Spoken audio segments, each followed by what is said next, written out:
But yes, we were playing Power War Simulator. Watched any good movies, Glenn? Nope, none.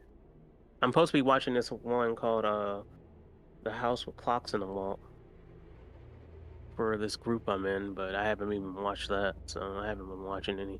The only thing I've been watching is VR stuff because I've been doing VR. It's a family movie, but it's a good movie. Okay, never seen it. Is that the one with Jack Black in it? Yes. Okay. Yeah, well, that one's alright. It's pretty cheesy. It's definitely a family like kids movie. Yeah. Yeah. The theme is for the group, it's horror for kids. So Yeah, that's fair. Yeah. Oh, okay.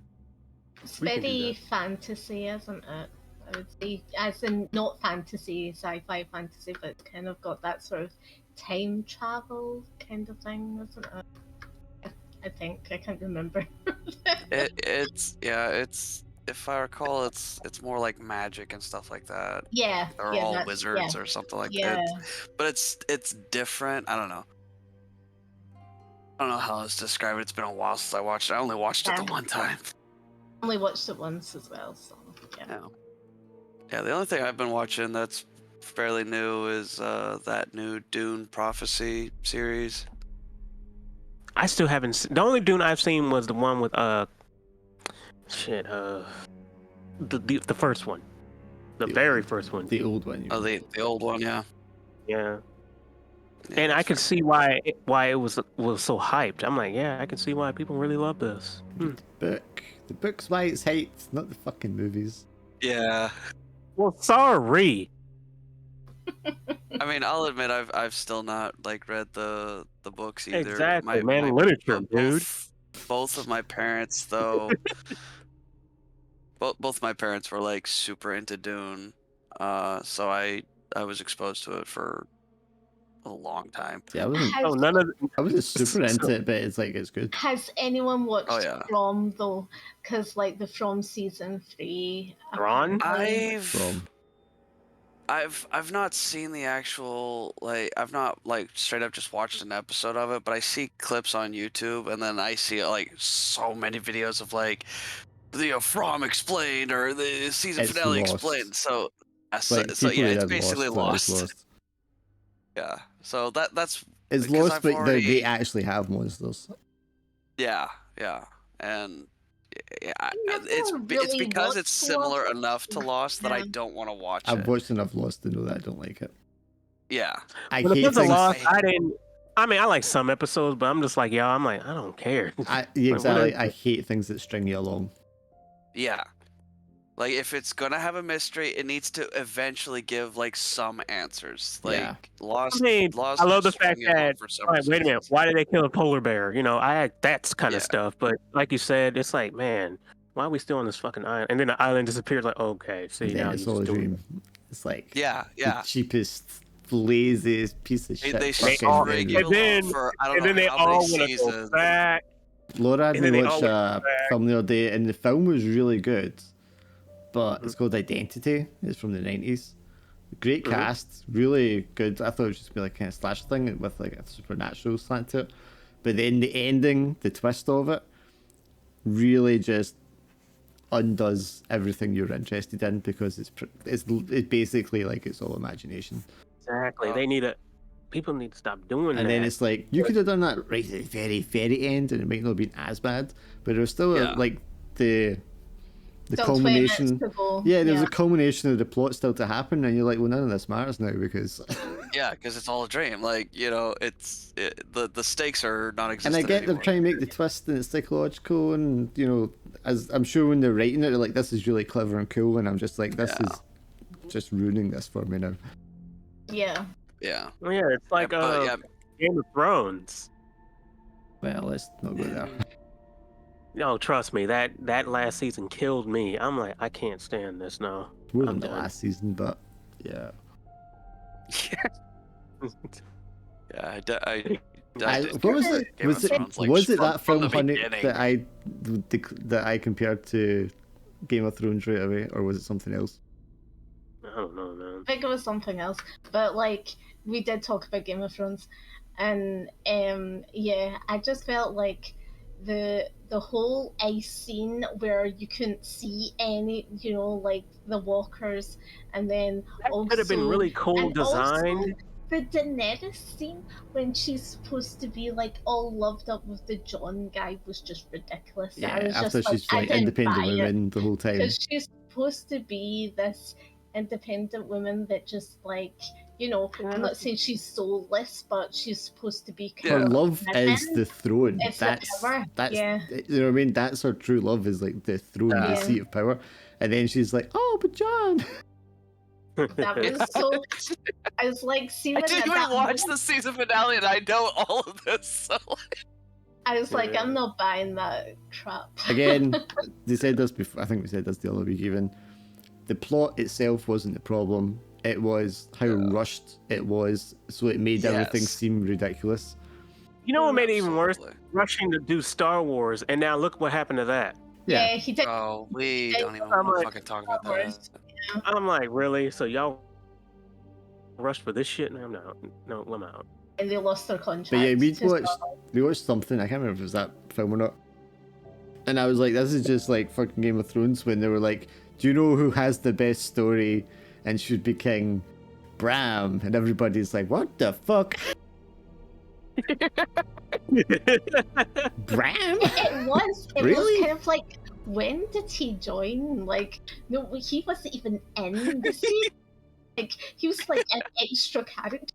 I said this is development. Like, I'm sure in the books, the way it's fleshed out, is probably much more interesting because he's seen all this stuff and the payoff is there.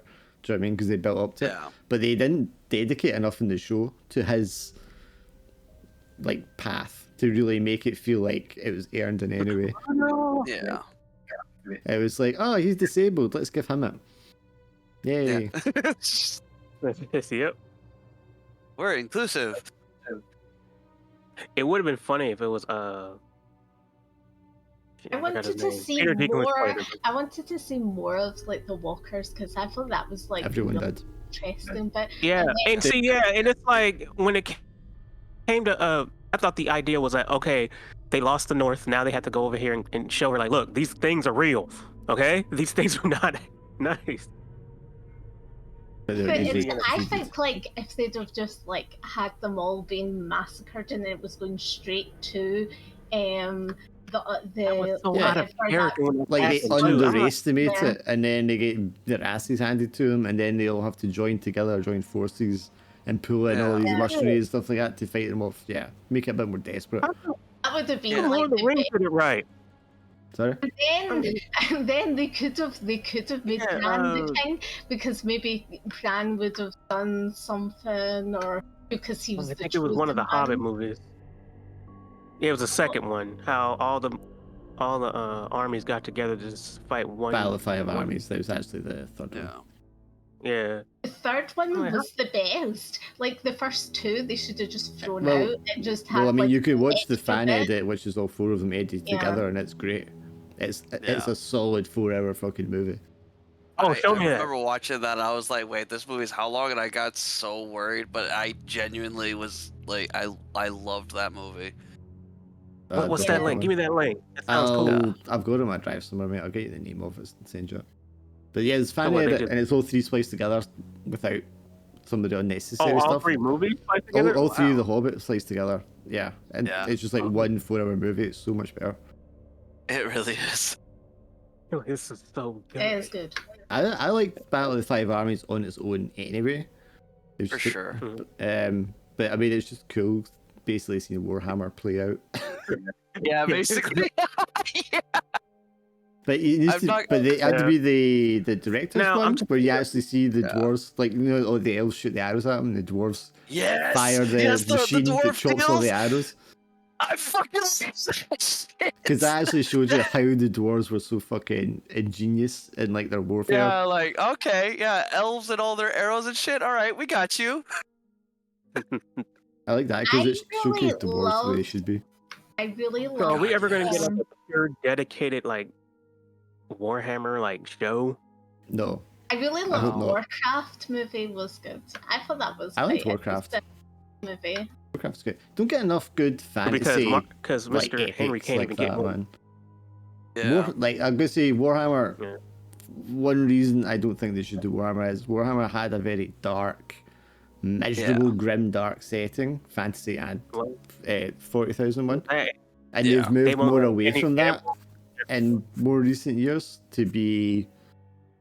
I don't know. They're trying to be more marketable, but also Yeah, they were which- trying to make their stuff more trademarkable because they lost a big Yes. trademark case years ago, and they were trying. Uh-huh. So they gave things like stupid names, like instead of calling them orcs, they called them uruks, and stuff Yeah, like which is that. dumb. Eldar became Eldari, and stuff like Mhm. this.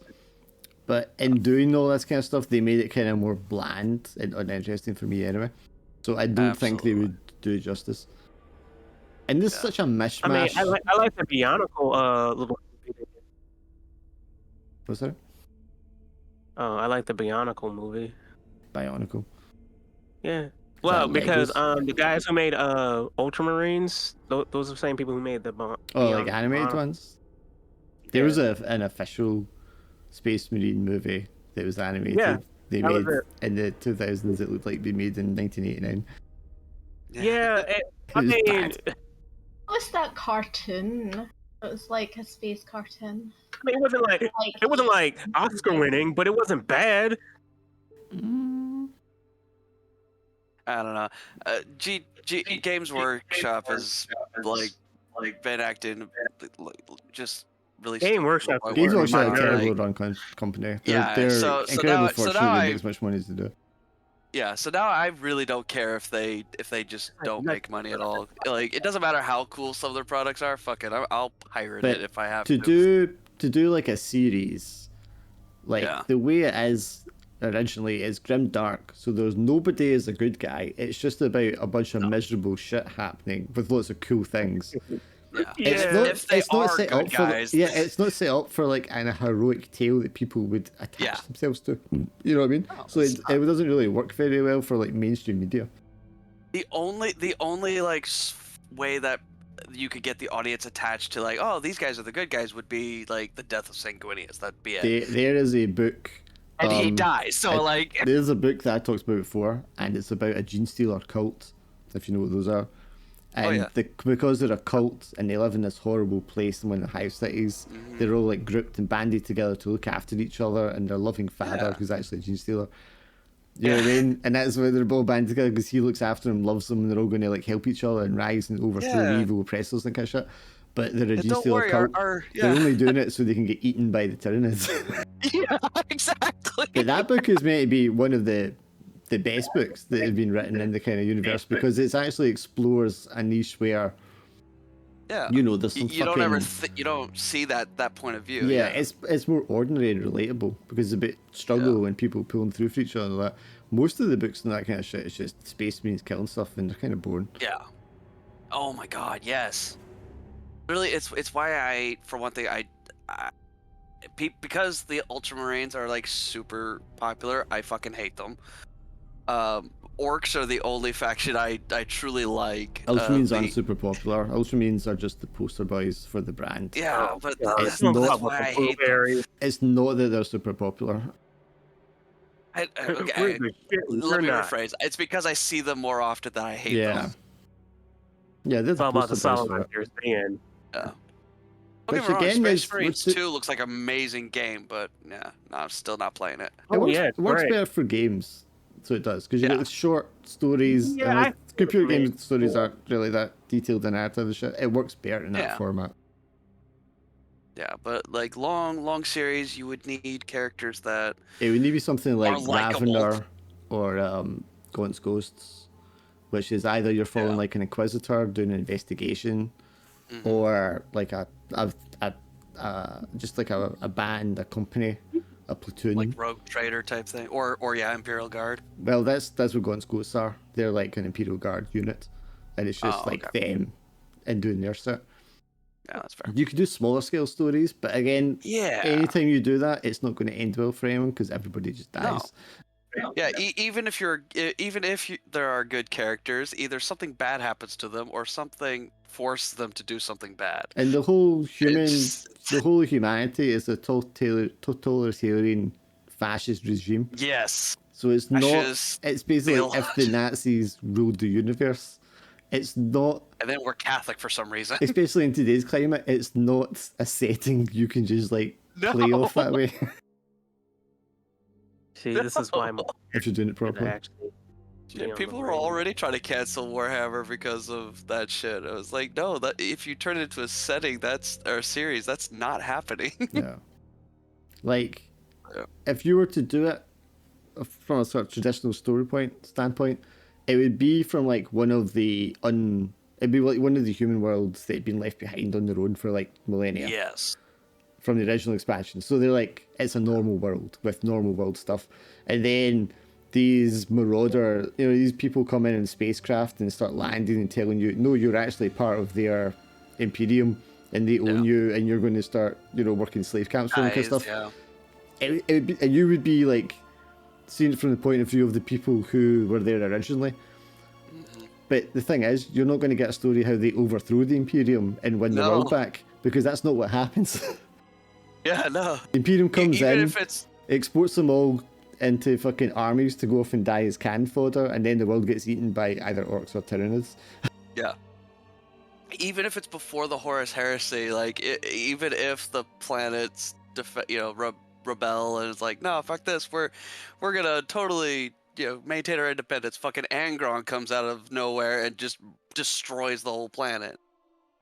I think as a property it's too dense for like a mainstream thing as well. For sure, because there's too much to explain, too much to set up.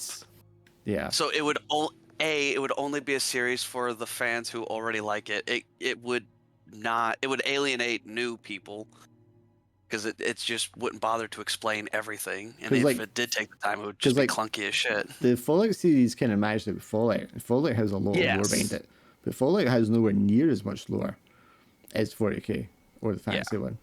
So I mean, that was like an achievement that they managed to pull off, kind of just. But I was actually pleasantly surprised with how it managed to really capture how Fallout feels. It would be so much more difficult to do with like 4K one. They would try to satisfy anybody. For sure. It just would fail. Fallout. I was quite surprised with how authentic it felt. Fallout. Yeah, man. Yeah. Because I even had my parents watch it. They're like, so is that how the games are? I'm like, yes. Almost 1-to-1. Pick any Fallout game. Yes. I even like that little thing they did for the ghouls, that they had the medicine. I was like, okay. I would say it's not like all the games. It's like the newer games. Yeah, well, yeah. The original games are much darker. Well, yeah. Yeah. And more logical. This is fair. There's a really good video essay, and it was about how the original Fallouts were like, what if this happened, and how different philosophies on how society should be organized started, branching off to do their own thing, and how that kind of merges when realities hit, against the backdrop of what life was like before the war. Whereas the newer ones just take the setting of like pre-war and say, isn't this a fun and wacky landscape to be wandering around in? That's fair. Do you know what I mean? It takes all the superficial parts of it to give you a playground, but it doesn't do what the originals did, which was try to tell a narrative. Hello. Yeah. Oh shit, he's here. Are you ready? He's got to set up his mic. All right, going on Foundry for one last time. Well, you're not going to Foundry for the last time, but Dude, I would hope not. let me do my monologue. Damn. You are gonna play the Christmas game, aren't you, Glim? Nah. Oh, I'm so No. excited. Oh, it's always fun. It's always fun. Wait, when is Were it? you at the last? Were you at last year's? Not next It's really Tuesday, good. but the one after. Yeah, the 17th. It's really good. Okay. Yeah, I'm so happy I get to play again. it was so fun last year, wasn't it? I did get to enjoyed play it. last one. Oh, did I you got to play the not? first one, but I didn't get to play Yeah, the last the time next they were Oh. one. investigating the murder or apparent murder. Cheyenne was Yeah. like Suicide. having me killed all the time. It's like to murder you. She always just murders me. I'm like, Well, that's kind of she's the point like, in it's that game. her. She's like, she's guilty. Well, yeah, it's Just like- funny. Yeah, but it was just always me. So I suspect her. And I'm like, no, I'm making things jolly. I think my favorite time whenever I played the first time was being the loyalty officer, getting handed a gun, and then being told to shoot a guy, and then because I wasn't told to shoot the right guy or something like that, I had to shoot myself, and I just did it. Just no hesitation. Oh, I love that game so much. It was so fun, Glenn. So fun, Gus. Is the other your cousin Alvin? Is he attending? I have no idea. Probably not, because it's a Tuesday. I don't think he does Tuesdays. Oh, and you said that your other cousin he wasn't going to. Tink says he might, but his daughter's got a Christmas party that night. Okay.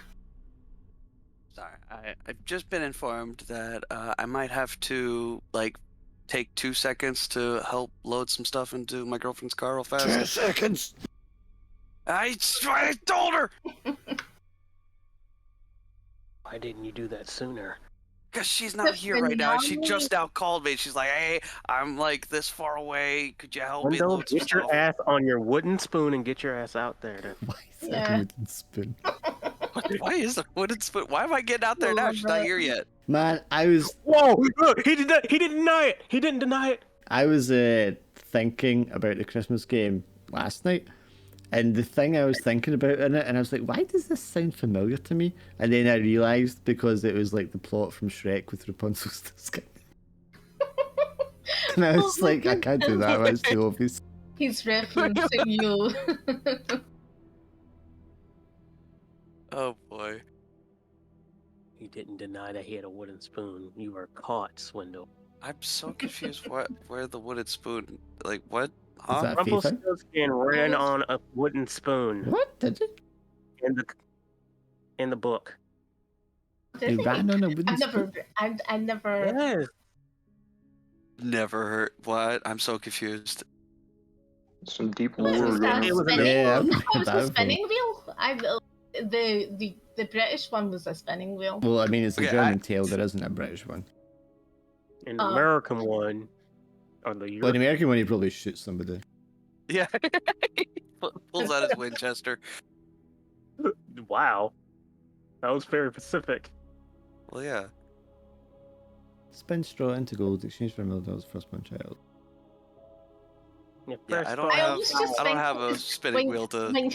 when you say Winchester, I just think of that film Ready or Not. You know, like when she gets married and then Oh yeah, that she has one. to take the card and then like, oh, I'm playing hide and seek. That's like, sick of hiding. I've and they're definitely all, never been like a bow and gun arrow and- person, but like the Winchester rifles where it's the lever action. Mhm. Let me There is guess. something just super cool about that one.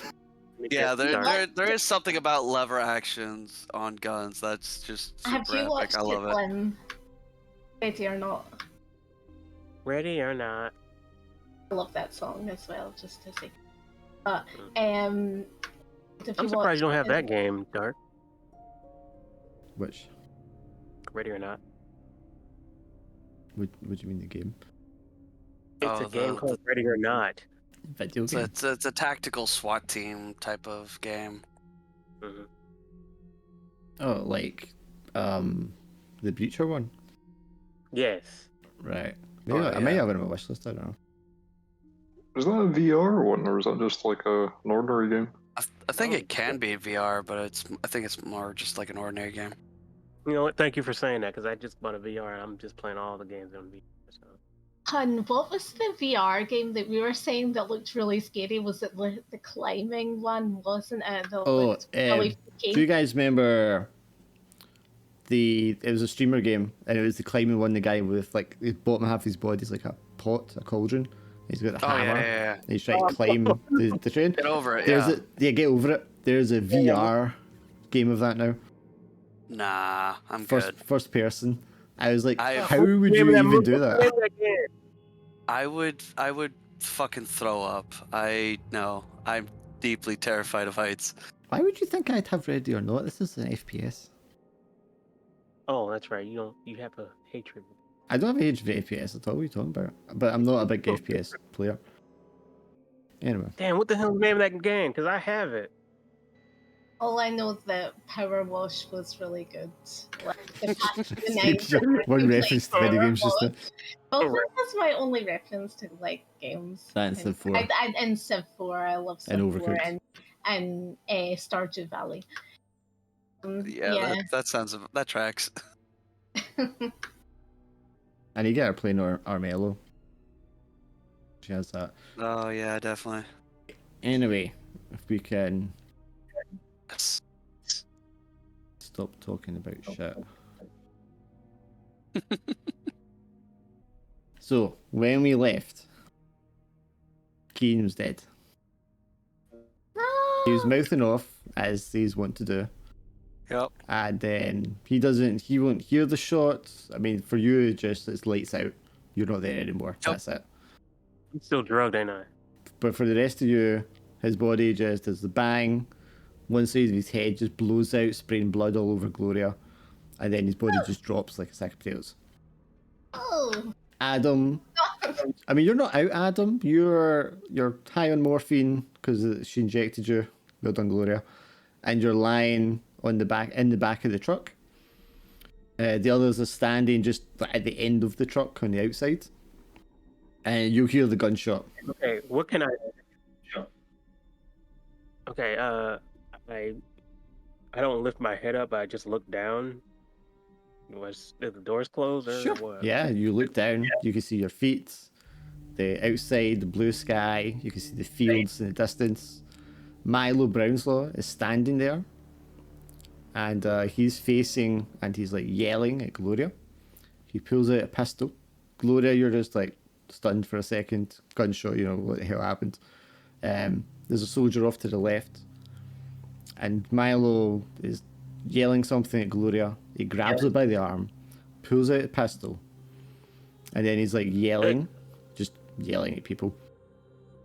But you're taken back, sorry Adam, you're taken back though.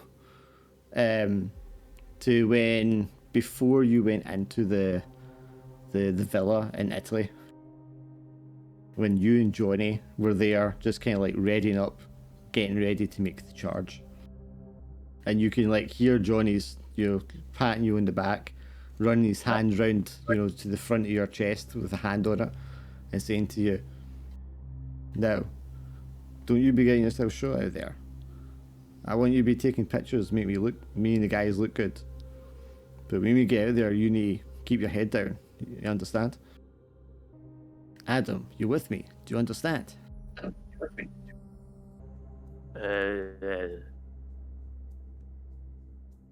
Now listen, don't forget. You gotta make us look good. You're taking the pictures. Now come on. Yeah. And maybe it felt kind of odd at the time, but you just brushed it off. Everything was happening so quickly. But when he took his hand off you, he didn't just take his hand off your chest or pat you to say good job, let's go. He rubbed his forefinger and thumb together until they pinched the base of your neck. And it was a little weird at the time. But that was the last thing he did before he ran off in front of you into the villa. The hell did he do that for? The guns are going off, artillery's going off, machine guns from the top of the villa. You guys are under fire, making your way around the edges.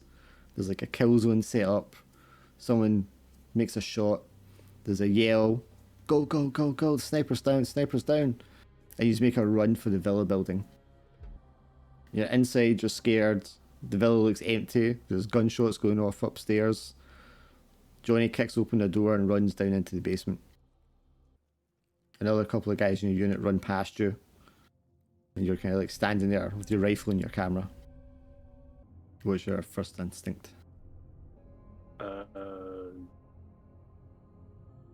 Duck?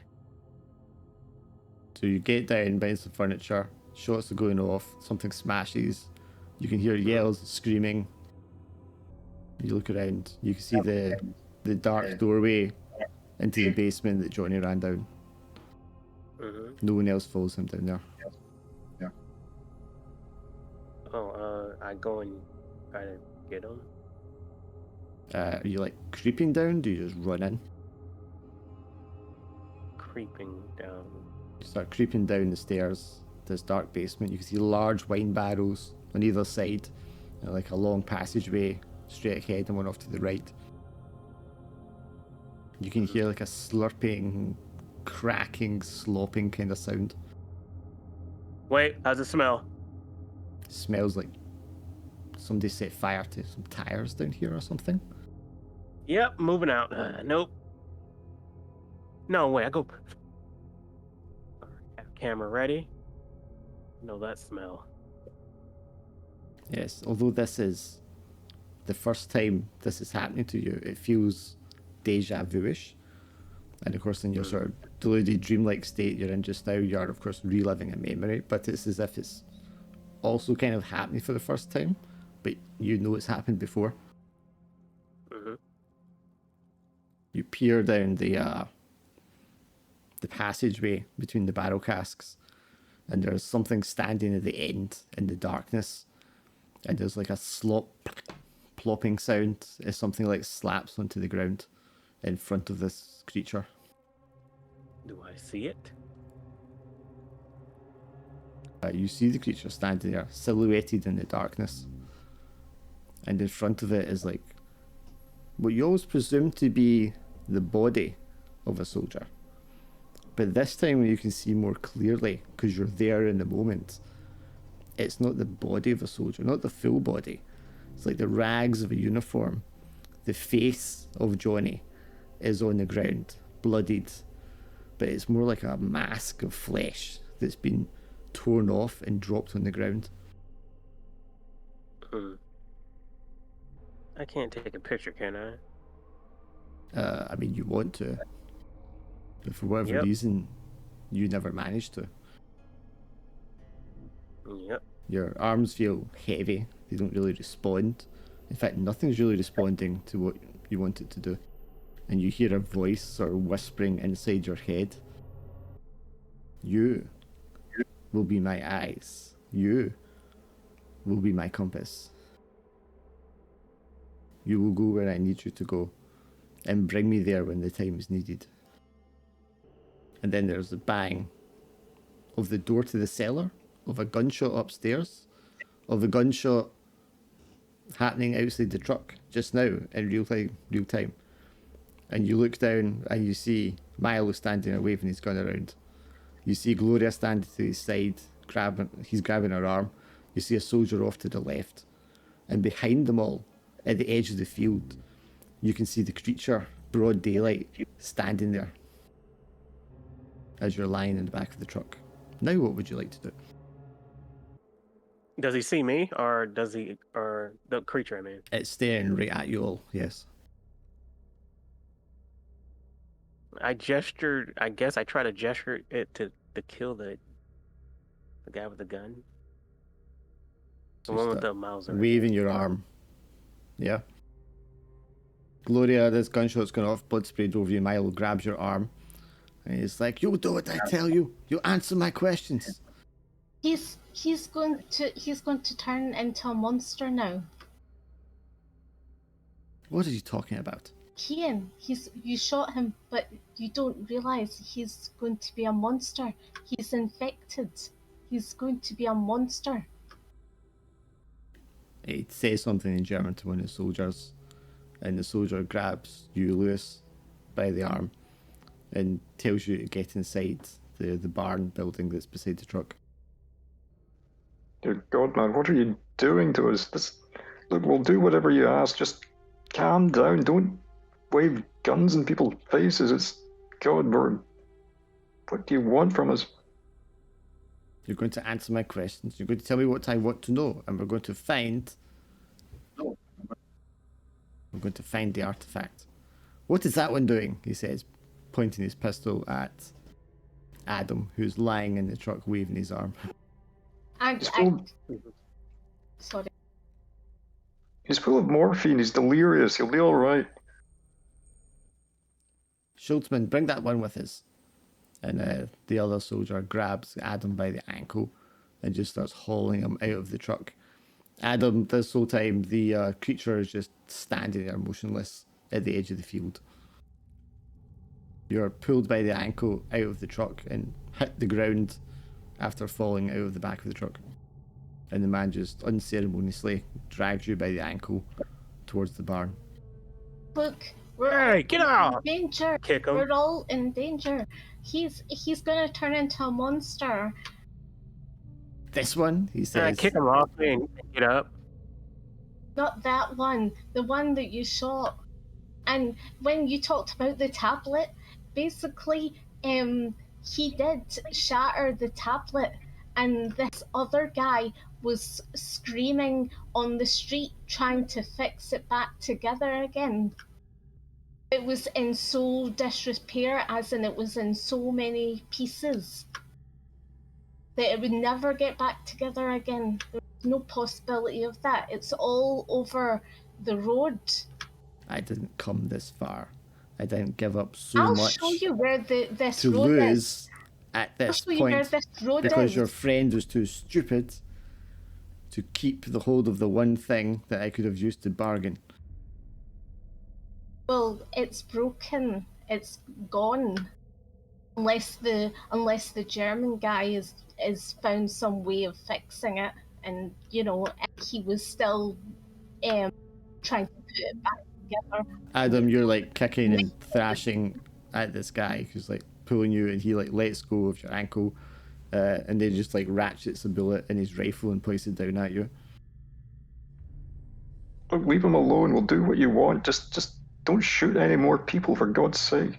We'll go to the road and show you where the guy is with the tablet. Impossible mountain. I could have made something you would have liked. A game that was empowering. Enough of this. Get them in the barn. And one of the soldiers opens the barn door to the dark inside. And the one with pointing the rifle, you Adam, just says, "Get up. Get up now. That's what I'm trying to do in the first place." In there, all of you." And they're like waving their rifles to get into the barn. All right, what's in the barn? Going over to the entrance, I mean, it's dark inside. There's light coming through some of the rafters, some of the gaps in the wall. It's an old wooden barn. There's hay stacked up on one side, an empty trough, a bunch of farming tools against the wall, and 4 pillars that are kind of like helping hold up the roof. Right. Mission set. Safer in here than we are out there. You're gonna the monster's gonna awaken. It's like, "Shut up, you," he says, and he slaps you across the face. He barks something in German to one of the guards, who puts down his rifle against the wall and opens up a satchel and starts taking out handcuffs. Yeah, no. But this man is going to attempt to handcuff each of you with your hands behind your back and around the pillars. No. Where are the tools located? If you're walking in, they're on like the left wall. All right, so Pitchfork, what I do shovel, that, stuff like that. I'm all moving backwards. I'm gonna- No. But I'm on that wall. And whatever I grab, I'm gonna use it. Waiting. Okay, so you're going for the tools. Lewis, what are you doing? Do they register that Adam's trying to do something? I mean, they're pointing the rifle at him and yelling at him to get up beside the pillar. The other one has the handcuffs and will be trying to handcuff you. Well, how I did it was that I was acting like I was scared. Yeah, I get that. And he's like barking at you to stop moving and go back in as you do that, which we'll roll for in a second. But I just want to know what Lewis and Gloria are doing. Do I still have my medical bag on me? No. No. It'll be in the truck. I'll probably bide my time for now. I'll just comply with what the guy is doing. I don't want to make matters any worse. Okay, so he's putting around the handcuffs, puts your arms behind your back up against the pillar, and starts like handcuffing you around the other side of it. So he's occupied. Gloria, that one's occupied. The other one is occupied, aiming the rifle at Adam. Milo is standing there, looking agitated, nervous, maybe even a little scared. And the other soldier is out at the truck. It's not going to be good for the other soldier.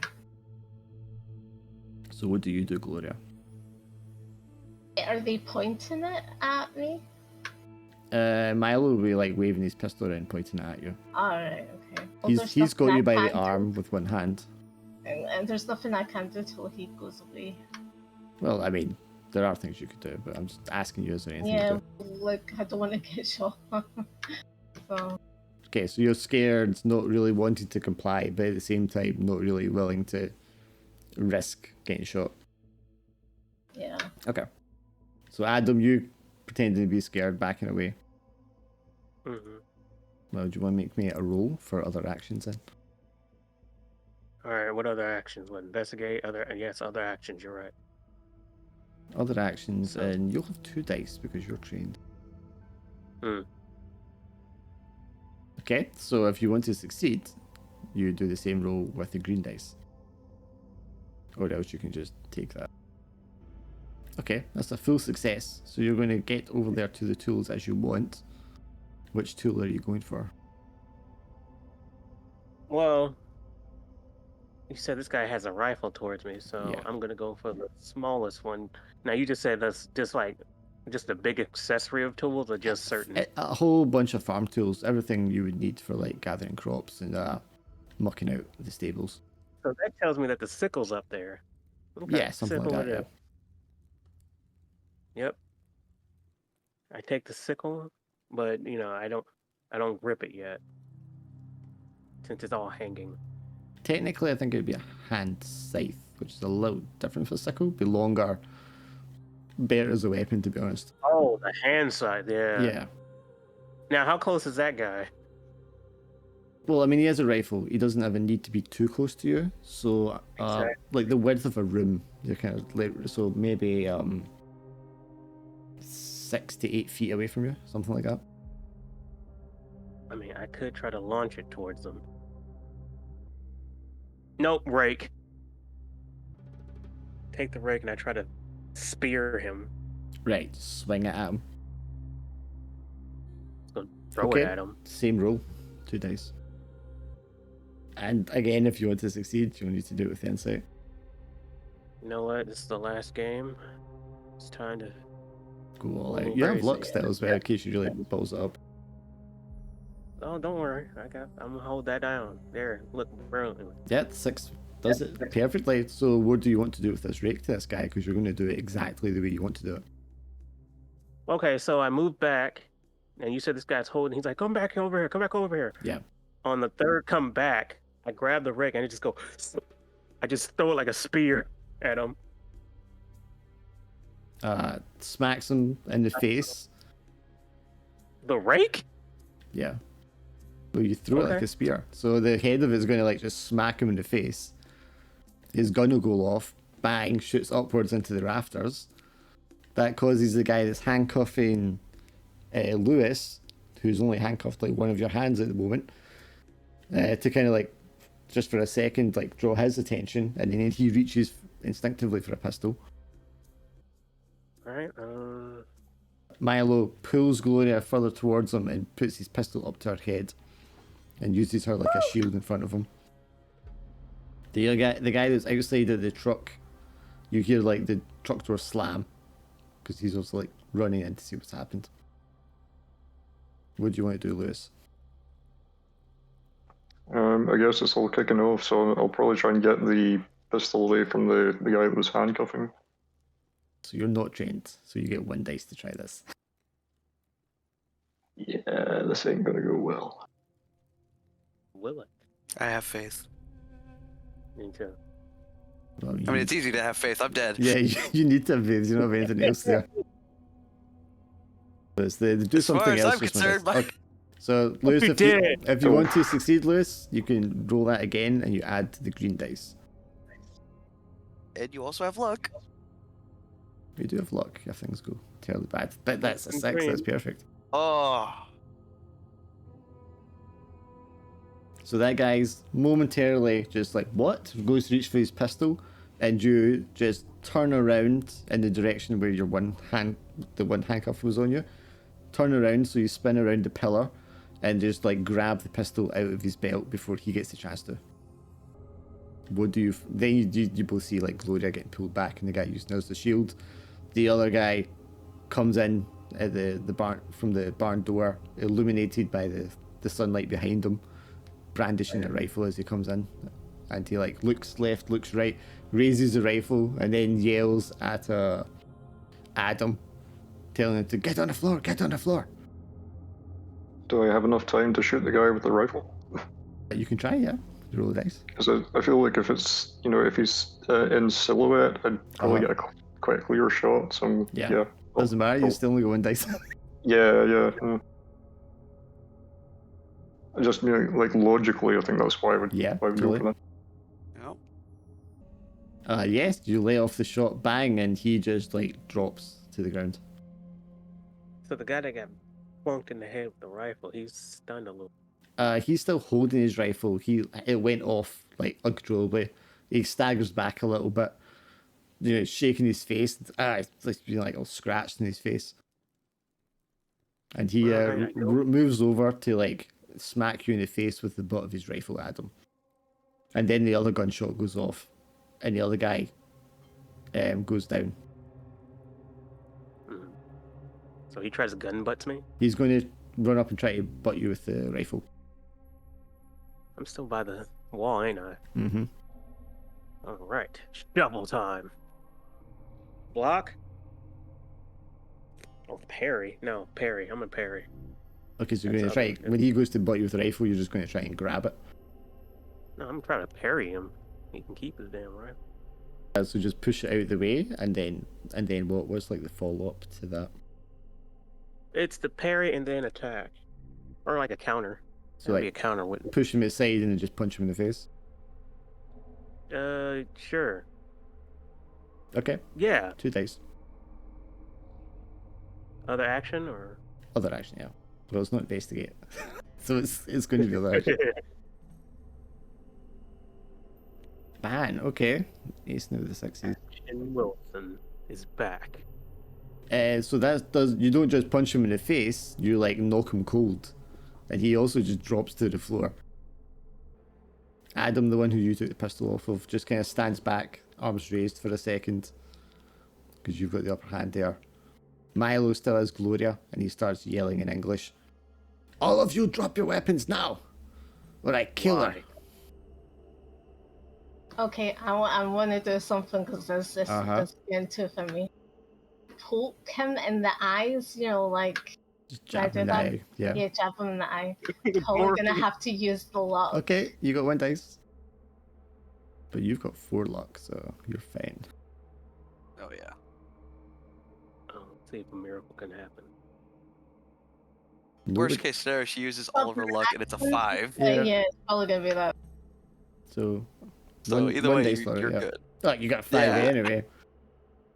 Yeah. So basically, really pierced his eyes, like he can't even. Yeah, you just shove your long nails as hard as you can over your shoulder into his left eye, And as he just lets out a yelp, and you use that second to kind of like do what? To run. Okay, you just escape from his grip and run where? And I kneecap him. Out of the barn. Okay, so you just run out of the barn. Yeah. And then Adam, you want to kneecap him with what? How? Yep. Oh, with the rifle. So you scoop up the rifle from the guy you just knocked out cold. I mean, he'll come to in a second, but you grab his rifle and then go to shoot Milo in the knee. So that's 2 dice. Of investigation now. Competently. Yeah, you shoot him in the leg. Maybe not quite as accurate as like a kneecap, but you shoot him in the leg. And after he's like yelp and she runs away, bang, and he goes, falls down on one knee. Still holding his pistol. Reflexively, he kind of looks up and raises it to shoot you. Oh, how far is he? The other side of the barn. So what, 15 feet or so? A bit more. How close is Lewis to him? You're facing him. Lewis is off to your left at one of the pillars, or in between you both halfway, but off to the side. And Lewis has the other guard at gunpoint. Oh. Alright, kneecap, and then I'm going to try to shoot him again. So he falls, raises his gun up to just like point blank shoot at you, and you want to just let off another shot before he gets a chance to. Well, is he close to me? Because if he's Maybe like 15, 20 feet not away. close to me, then. I mean, I could throw the gun at him, but I don't know how much that will work. Or you could hit the deck. You could like shoot him with bullets. They Well, go that's much what he faster said. than That's a what I'm throw. asking. If you want to, you can try and shoot him before he shoots you. Yeah, I'll shoot him. Okay, so 2 dice again. You're just talking about throwing the gun, dude. The bullets fly faster. True. I don't know. Well, I mean, if I'm you'd sorry. failed it, it could have been click, and it's, you know what I mean? Oh yeah, this is true. This is true. Exactly. He falls down, reflexively lifts up his gun to shoot you point blank in retaliation, and you let off another shot. Bang, in the chest. His arm goes a little wide, so the bullet whizzes past you, hits the wall behind you. His arm's like wide, and then he just... and he tries to like steady himself up, but he's kind of like losing his balance. Alright, go up, take his gun, die. Let's go, Lewis. Yep, run up, disarm him, and he falls over, clutching his chest. It's bleeding. The guy that you floored with the punch starts to like blink his eyes and like come to. Mm-hmm. And Lewis, you have the other guy at gunpoint who just has his arms raised. So what do you do? Gloria runs outside. What's Milo doing at this point? Milo just Dying. got shot twice and is on the floor dying. All right. Well, I guess do we go back to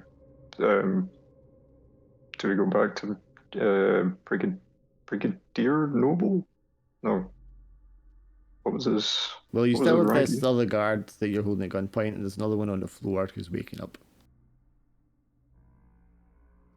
I guess we should probably try and. shoot them, couldn't they? It's like. Well, I mean, if that one guy had handcuffs, I guess we could try and like handcuff the guys I with left the. the barn, so Okay, so you want to handcuff the guy that you've got at gunpoint? Yeah, if I can do so readily without like having to put the gun off him or anything. Okay, so he reaches out and undoes the key on your handcuff to take it off you, and then you tell him to put handcuffs on, so he starts handcuffing himself.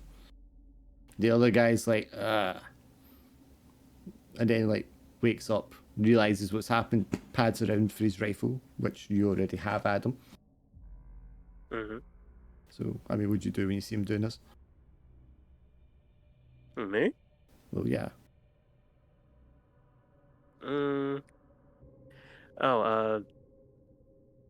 Yeah, I guess I would aim the gun at him. Turns around, sees you pointing the rifle at him, and he just puts his hands up. He's still kind of dazed and blinking a lot. All right. Where does he have handcuffs on him? The other guy has the handcuff sets. I take some handcuffs. I still have the gun aimed at it. Sure. Yeah, you take the handcuffs off, throw them over to him, tell him to put them on, and he complies, just handcuffing himself. The two of them are like up against the wall now with the tools. What should we do with them, Lewis? I mean, I guess we could just put them in the truck and try and take them back to civilization. It's either that or I don't know. I mean, I guess we could just leave them. They killed Ian. I mean, do you want to just leave them? Yes. Please? Well, I mean, I guess. I mean, do we need them? I mean... I don't know. I mean, I guess they might have some kind of useful information if we took them, about what Milo was doing, but I don't know. I feel bad because we just had to kill Milo. Wait a minute. I loot Milo. Is he still dying? He's bleeding out. You shot him in the chest. Hmm. He'll be having like a cardiac arrest. I guess that proves that he was flesh and blood, at least. And you would turn around to walk over to Milo, Adam, and the creature is standing silhouetted at the barn door. I ignore him. Didn't help me then. Why should I talk now? Okay, can you roll insight for me? I'll rephrase that. Roll insight for me. Yeah, I mean, you see him there, and Even funny. I'm just like. and you're feeling anyway. like now, this thing is like always there watching you. It's just only now and again like you can see it, but it's not. You know, it's not like real. It's not like right there. It couldn't physically do anything to you, so you're able to carry on. Gloria, you run out. I mean, you ran out of the barn. There was gunshots going off and yelling. Where did you go once you ran out of the barn?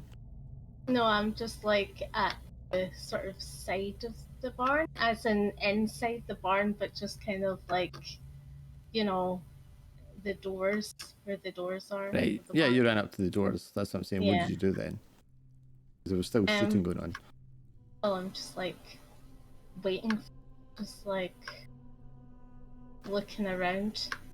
Yeah, you guys, Right, you look just around. looking at Truck's there. At the end of the truck's the pool of blood, where Keen's body lies crumpled.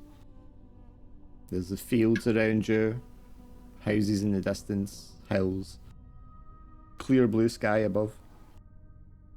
Yeah, I run into the barn and say, "He's hatched."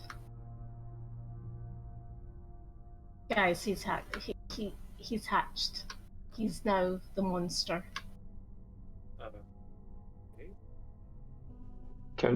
Is the creature still there, or is he? You don't see it. The only person that sees it is Adam. Oh, wait, he's still looking at me? It's just standing there at the door of the barn. So are you gonna kill them or kill us? And for you, Lewis, Adam is just like talking to no one. Yeah, I'm calm. I'm just Yeah. like looking at. I'm still looking. I'm like. Oh, silence. Okay. Good. And then Gloria comes running in, yelling how Keen is hatched, or it is hatched.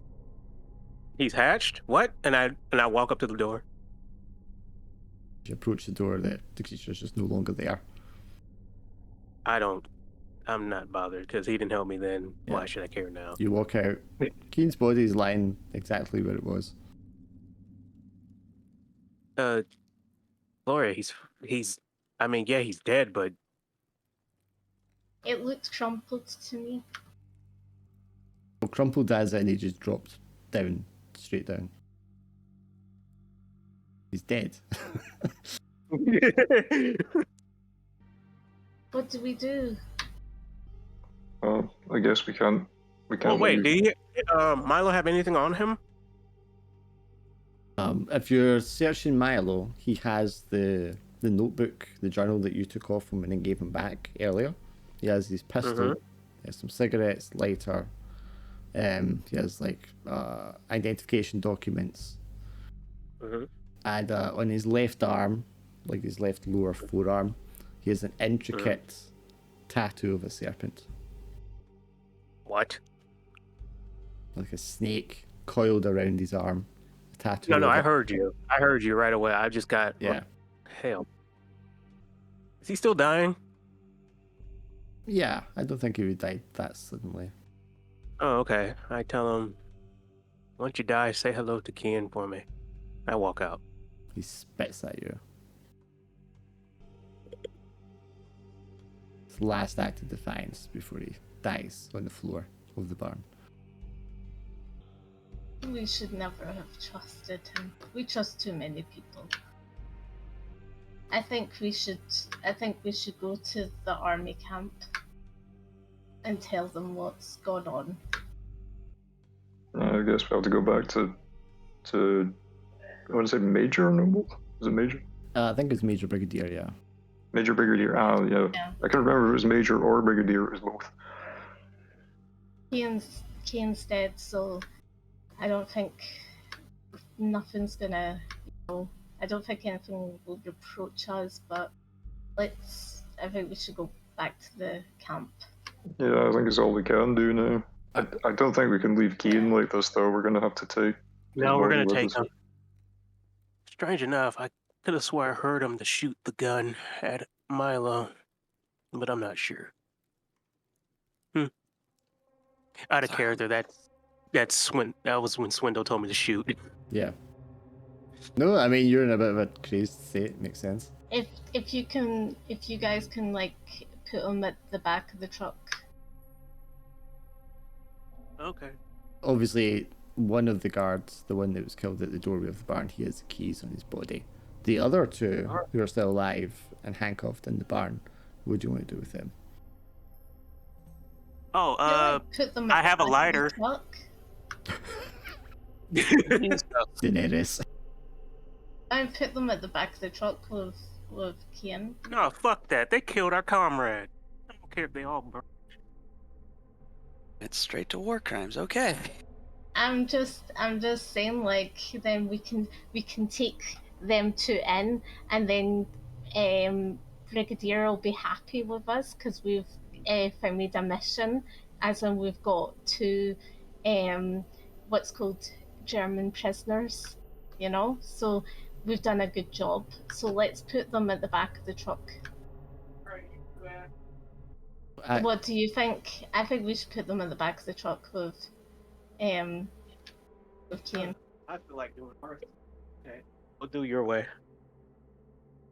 What do you think? Yeah, we'll do your. What do you think, Lewis? Yeah, awful though they may be, I'm not keen on leaving them out here to die. Yeah. All right, yeah, let's do it. So Keen's body is lifted carefully and placed in the back of the truck. Hole in the side of his head, blood just pouring out. His eyes blankly staring up at you as you. I close his slide him eyes. across. Jesus Christ. Yeah, you try to close his eyes, his eyelids will just pop open again. You just turn him so he's not looking at you. You get the two guards by gunpoint and usher them into the back of the truck. Someone going to stay in the back of the truck with them and keep an eye on them? Yes. I'm assuming it's you. I think we should cover Kian's body with something and give him some dignity. Yeah, you can grab like a canvas from the bar and throw over his body.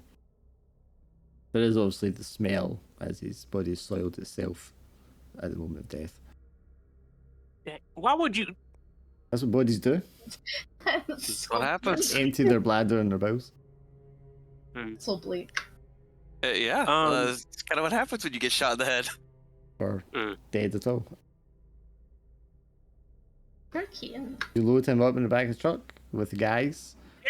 Yes. Yes. Who's driving? Oh, Gloria, since this I'll is her try. birthday. Okay, Gloria, Yeah. where are we going? On this The glorious morning. To the camp. Army camp. Okay, so back to the camping section is with the Major Noble. Yeah. Okay, so it's about a couple of hours drive, that will be. Oh, wait. I wanted to talk to the... That's okay. Talk to who? Oh, the guard, the prisoners. Well, yeah, I mean, you're in the back of the truck with them. You can try talking to them. Okay, so I asked him, English? After a moment, one of them sort of grudgingly goes, yes. Oh, you guys are lucky. We were gonna burn the barn down. Consider yourself lucky. He kind of smirks. He's like, you're not lucky. Oh? You think, he like holds his hands up with the cuffs. He's like, you think this is going to do you any good? Sure. He just like spits at your feet. That's a really bad habit. Kian, the first thing you're aware of is pain. Cool. Slowly escalating to an all-encompassing agony. You're in darkness, cold, but, I mean, you have thought. There's like a rumble, vibration happening around you. But beyond that, at the moment, you have trouble, like, putting together a memory, a picture, or anything. So what's your first reaction? Yeah, literally just speaking out loud. What is this? Where am I? You try to form the words, but you have difficulty even thinking about what the words should kind of be. I guess then, because okay. So my memory is kind of cloudy, so I don't quite remember. Yes, you have trouble remembering, forming pictures in your mind, Okay. that kind of thing. I mean, you have like thought, consciousness. Right. So I don't realize that I've been shot in the head. No. I didn't even hear the noise. Nope. I don't even remember if I did. No, all you know right now is just you're in pain. I gotta look at myself. Gotta look at what might be causing it. Okay, so you move your eyes, but your eyes are open, but you can't see anything. Just pitch black. Wave my hand across my face. Squeeze your eyelids, open them. Your eyes are definitely open. You've tried to wave your hand, and you can feel like a hard surface against your fingers, and it feels like there's something like a sheet or something on top of you. Oh boy.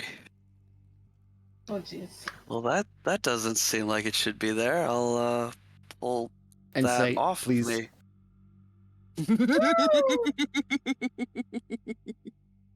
So creepy.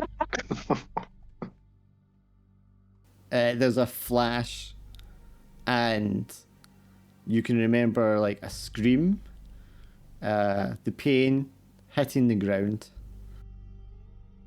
and just maybe like the second or so before you were shot, but not the actual shot itself. You realise that there are men talking around you, and one of them is Adam, but you can only hear out of like one side of your head. Okay, and my insight rolled up, so I'm afraid. Yeah, no, I if I can, I'm gonna sit bolt right up, tear off whatever's covering my face, and try to figure out where the fuck am I. As you're talking to these two soldiers, Adam, the body in front of you moves its arm and starts to like pull itself upward. Do I need to roll so insight? Yes, you need to roll insight. Oh god. Oh gosh. Good, I'm playing along.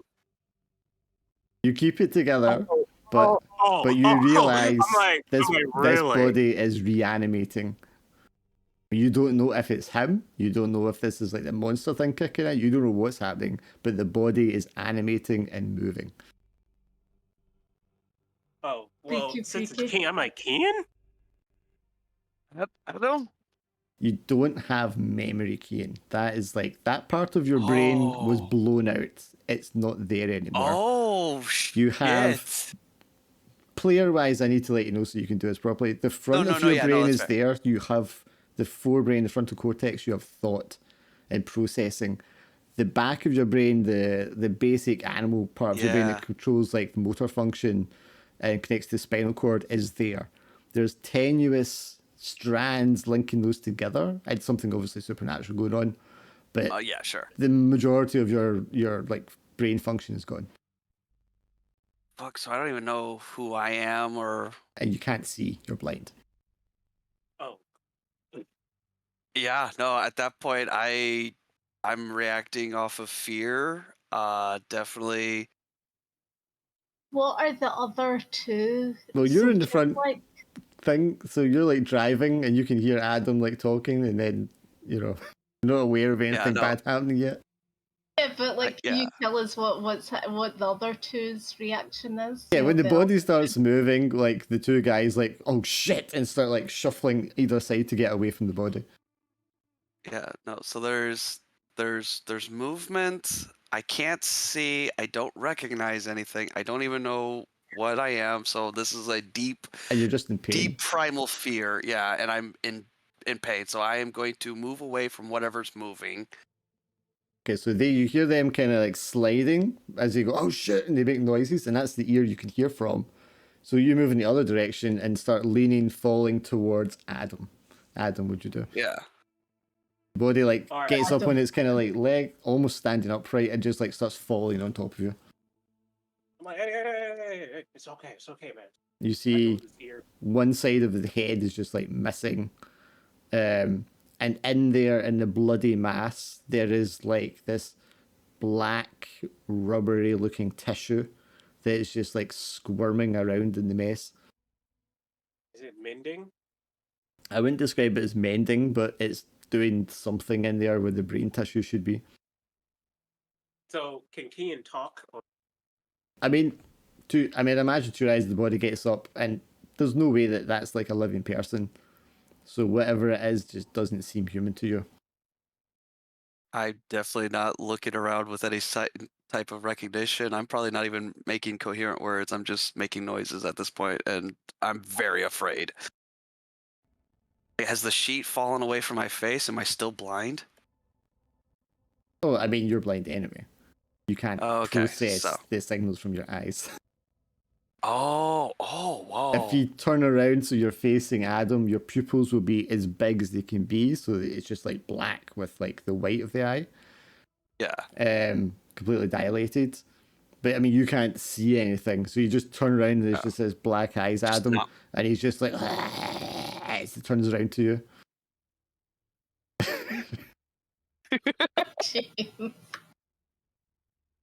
So yeah, what do you want to do, Adam? Well, he's not hostile. I mean, he's standing up and then like coming at you. It feels like because he's like falling into you basically. So I try to grab him and pin him. So yeah, you drop the rifle presumably, and then pin him, or do you use the rifle to push him up against the wall? I use a rifle to push him up. Okay, so then, Keen, you're just going to feel something across your body. You're not even sure where, and the force of like pushing you backwards. So yeah, you said his ear is right there, right? Well, he has his left ear. The right one has been blown out because that side of the head was the exit wound. Can't calm down or whatever the hell. Sorry, you got away from the microphone. I can't hear yeah, you. I can't hear you either. That makes it funnier. I mean, if you can hear it, sure. I'm like, calm down, man. Yeah, you just faintly hear your name. Keen, roll me a dice, see if you recognize your name. Yeah. Other actions or investigating? It doesn't matter. It's just one dice. Fair enough. Yeah, that's fair. That's Roll fair. something. Yeah, I'm gonna say with that, like you hear the name, but it doesn't even ring unless you want to use insight or luck. I mean, I've literally only got the one luck point. Mm-hmm. So would 4 even do anything? 4 takes it to a success from a nothing. Yeah, I'll spend my last remaining luck. Oh, interesting choice. It's the last game. Why not? Okay. You recognize your name as it's been yelled out and you've been pushed backwards. Okay. I don't recognize the voice though, so I sort of I mean I reach for whatever's pressing against me, but I sort of freeze whenever I notice my name, and I just kind of like try to listen with my. So Adam gets up, pushes you back, goes. Say again. You cut out.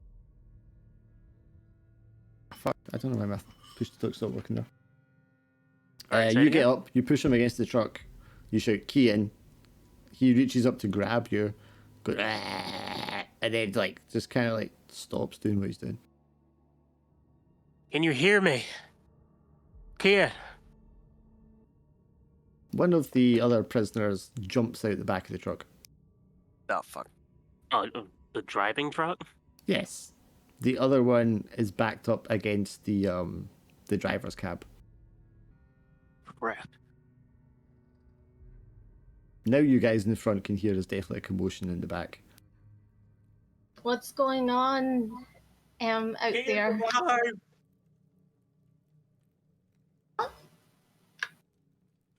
Can't hear you. Yeah, you can stop the truck if you want, Gloria. You're driving. I feel like we have to just keep driving. Okay. What about you, Lewis? You're also in the front seat. I possibly against my better judgment, I'll open up the little hatch so we can see into the back. Okay. Roll insight. Yeah, I knew that was coming. It's not every day a corpse decides to wake up. Yeah, you keep it together as you look on in horror and you realise what's happening, that Kane's corpse. I mean, you just kind of thought something was going on, or might be going on with him. It's up, it's moving, and Adam has it pinned against the wall. The soldier, the prisoner that is up against the cab when you open the slot, he turns around, he's like, "You must stop, you must stop!" What can we even do? I mean, if we stop here, we're in the middle of nowhere. We can't just leave him. The prisoner doesn't have time to have a conversation. He just like starts moving to try and make his way around Adam and Keane. Oh, I back kick him. So you're going to let go of Keane to wrestle with the prisoner? No, I'm gonna kick him. The I mean, freak. you kick him, he'll get kicked and he'll still move past you. Great. Well, you said Keane calmed down though, didn't he? Or the beast? I mean, I froze. I didn't really like. Yeah, at the sound of his name, he kind of freezes. Okay, so when I see that, and I saw the guard, prisoner, I sit down. I can't hear you. Okay. Okay, so when I see him freeze, I turn around on the prisoner that's trying to get out. I tell him to sit down. Yeah, just sit down. And he sits down. He's now sitting down on the side that you were sitting on originally. The other prisoner, as I said, is leapt out, hit the ground, rolled, is like trying to get to his feet. He is handcuffed, of course. Yep. Gloria, you might see the other prisoner in the wing mirror.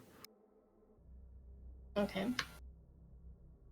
How far are we from the army camp? Are we still quite a ways A off? couple of hours away. Yeah. Yeah, we barely started moving. I mean, what were the realistic chances of us finding our way back to the cave where we were before? By the way, is his... Like How you said, far is the cave compared to how far the camp is? It's even further away, actually. Is it? Yeah, Okay. that's further away. What does Keane look like right now? A corpse with half of his head blown out and some Oh, so black mass roiling around inside where his brain should be. His eyes, like I said, are just the pupils and the whites, none of the iris. Right. So, he can't see, but he can hear me. And of course, he's not able to really communicate. It's just there's no movement of the jaw or the lips or the tongue. And you know, I was dead a few Yes. minutes ago. So we have a Other prisoner than that, I'm fine. escaping. We have another prisoner sat down in the corner. You have this reanimated corpse. What are you guys doing? We're still driving. I'm driving as fast as I can. So now you're driving as fast as you can. Make me a roll, 1 dice. Okay. I'm like, wait! Oh dear God. So Gloria, do you want to use luck? Do you want to add the green dice and reroll? I'll add the green dice and reroll. Okay.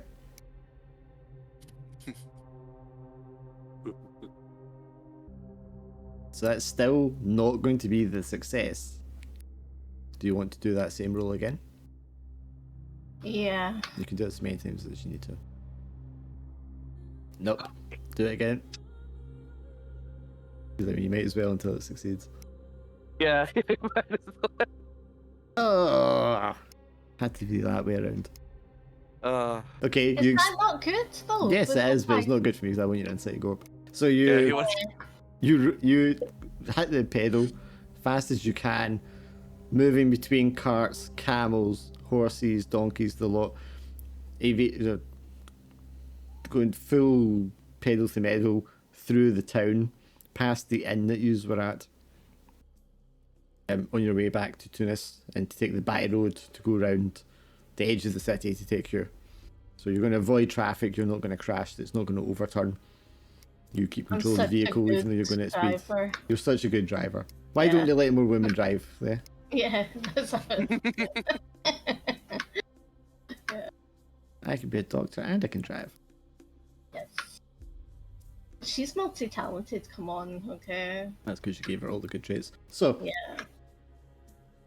I mean, what were you doing with this thing in the back? You're definitely leaving the other prisoner free to go, long behind.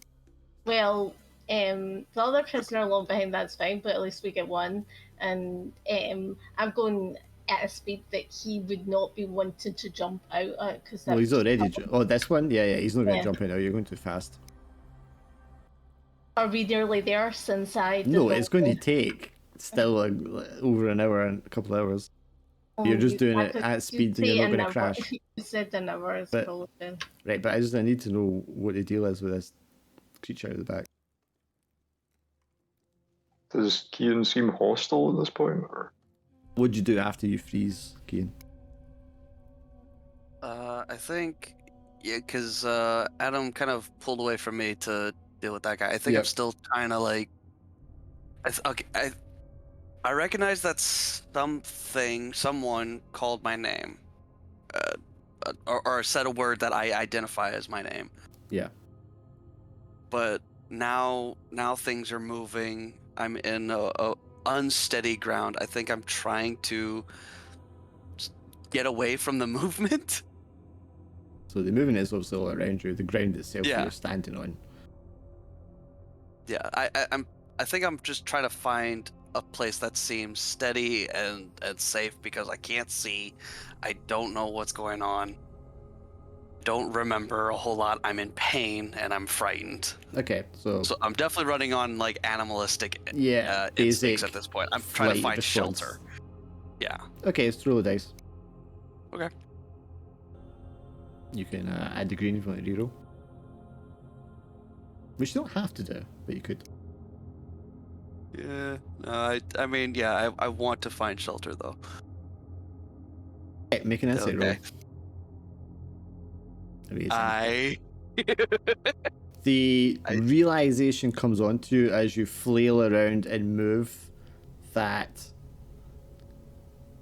something has happened to you and you're no longer what you were, and the frustration and the fear of unknowing or not being able to recall what that should be or what that means, terrifies you. Yeah. But you realize now that like something's like happened to you that's really bad, and you're just like, confused. Yeah, I realize that this isn't my default state, and something terrible has happened to put me in this awful spot. So now I think I'm like I said, I'm flailing around. I'm trying to just grab onto anything to kind of steady myself because I'm really you can unsteady. grab onto like the edge of the truck. As you're feeling along the edge of it, and you get to the edge of it, and you grab onto that because it's like it seems like sturdy. Something solid, yes. And you can feel the air rushing by on the outside against your skin. So you kind of instinctively know not to like go further than that. You're just like standing at the edge of the truck at the back. Yeah.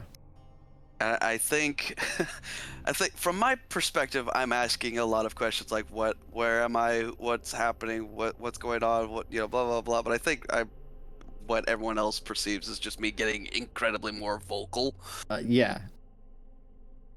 And I'm just making awful noises. Yeah, just loudly yelling gargle nonsense Yeah.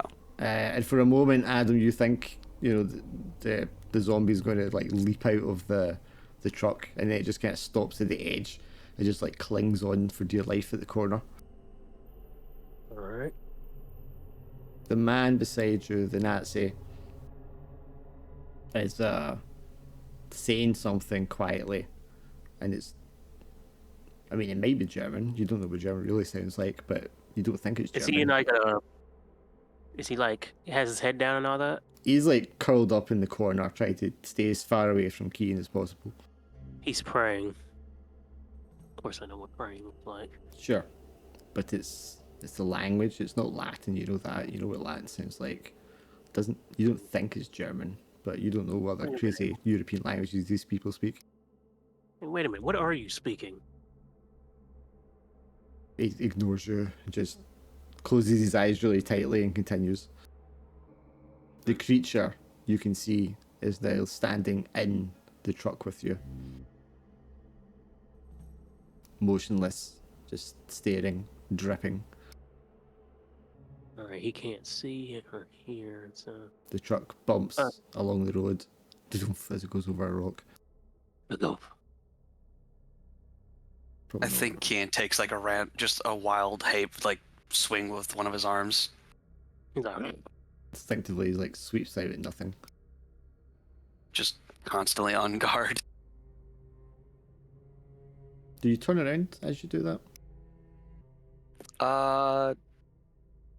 No, I think I just I think I just try to use my legs and one arm to kind of keep myself as stable as possible, and then the other arm just wild random direction. Okay, but your head doesn't turn at the same time.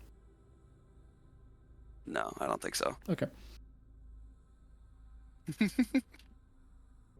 And Lewis, if you're looking through the slat still, you can obviously hear the guy praying in the corner, and you can see what was Kian standing at the far end of the truck there.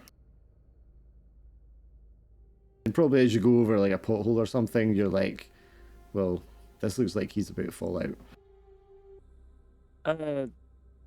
Alright, so you say we're driving pretty fast, so... Yep. I'm trying not to fall out my damn self. So was... Oh, I closed the door away from Kian.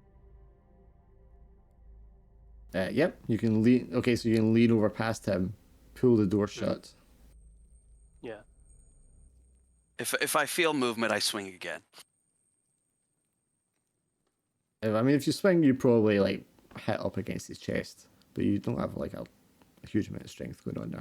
Yeah, no. It doesn't matter if I have a whole lot of strength. I make the attempt regardless. Yeah, I mean, you swing, he'll hit you.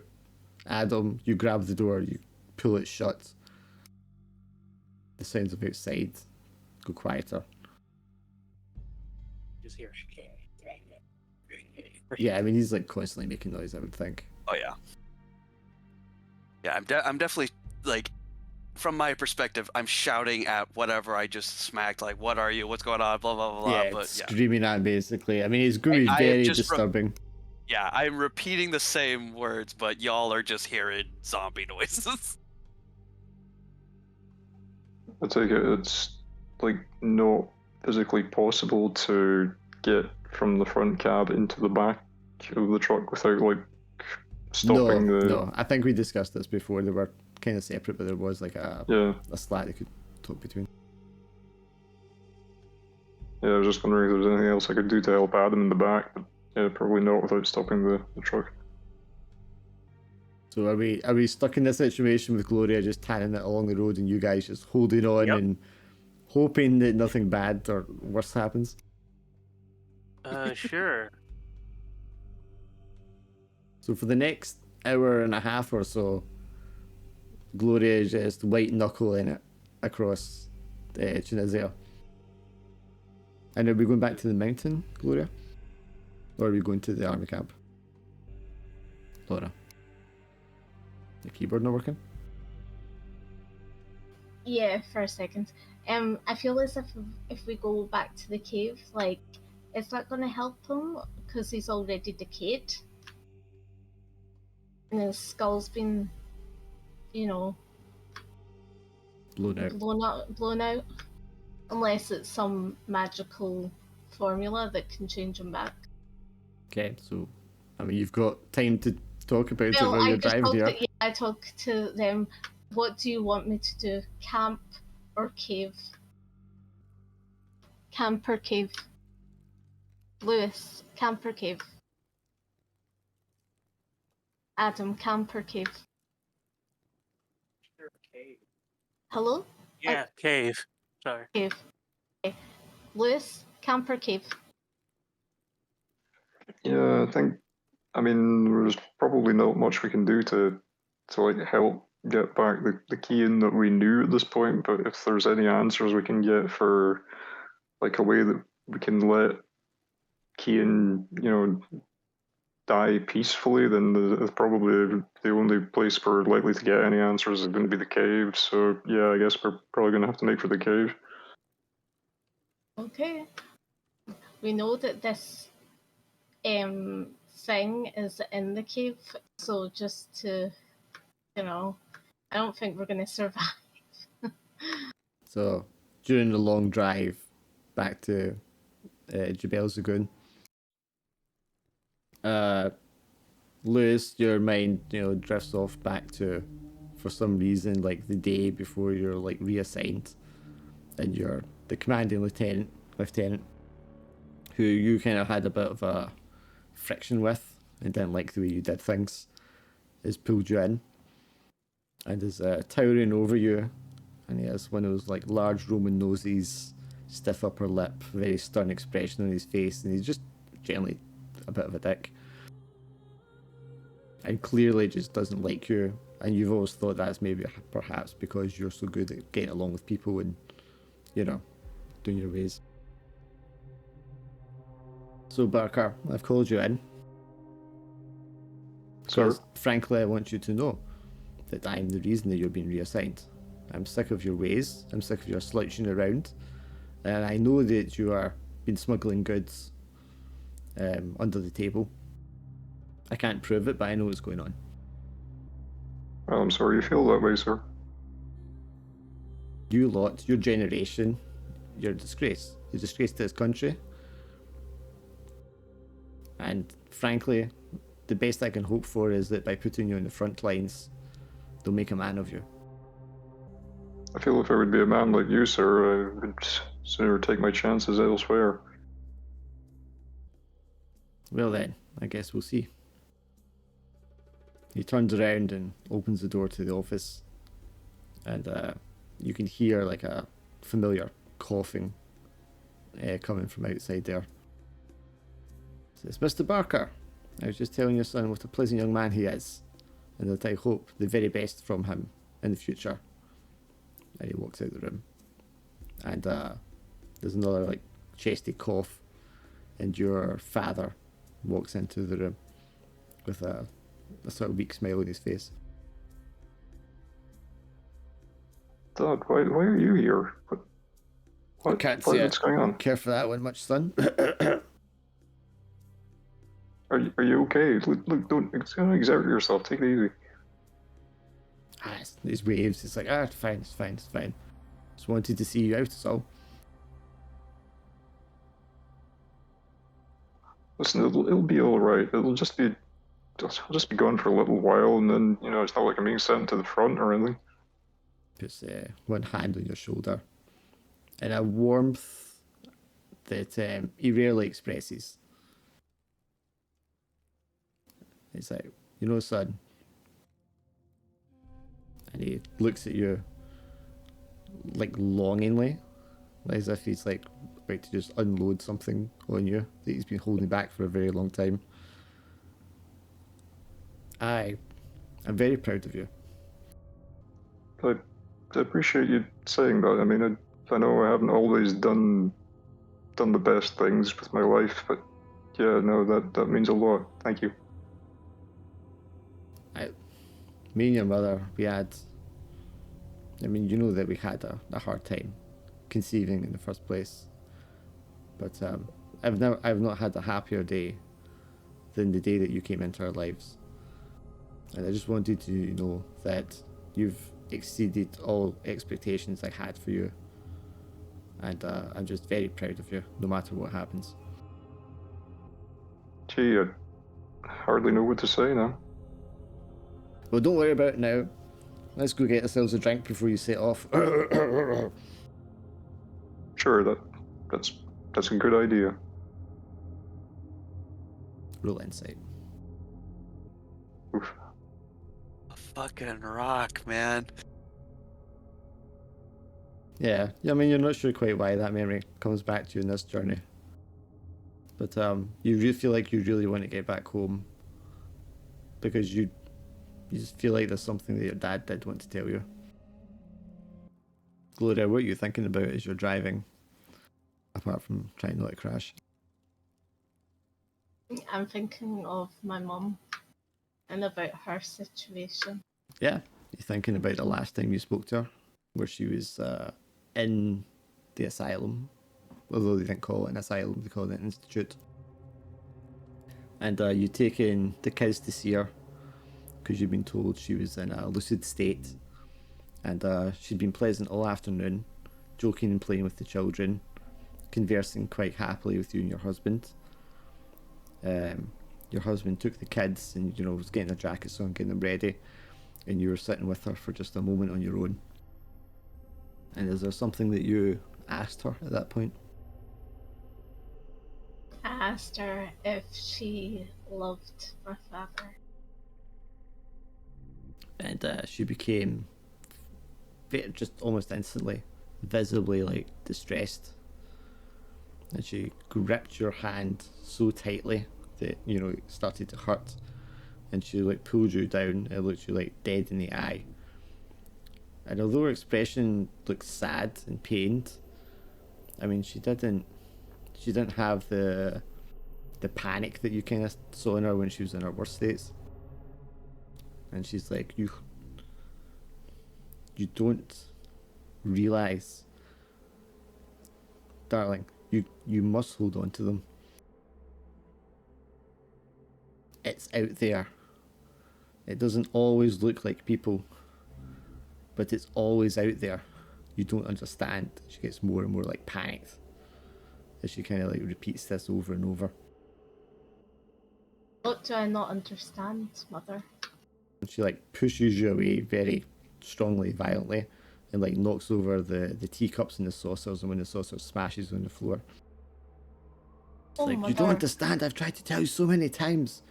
It's out there. They're out there. They're always there in the dark. Help me understand. I've told you how many times. You need to believe me. And she grabs you by both shoulders and pins you against the wall. And she's just like, they're real.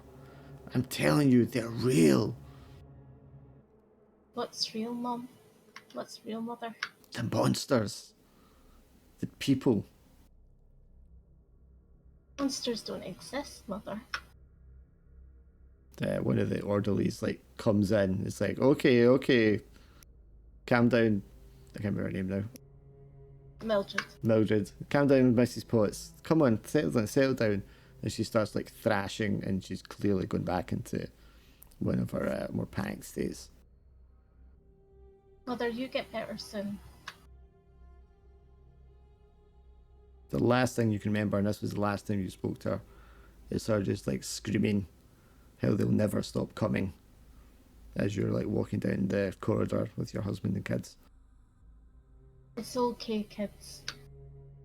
Roll insight. Grandmama is just a little bit, you know, it's the medication. Yep, roll insight. And of course, at the time, you put it down to your...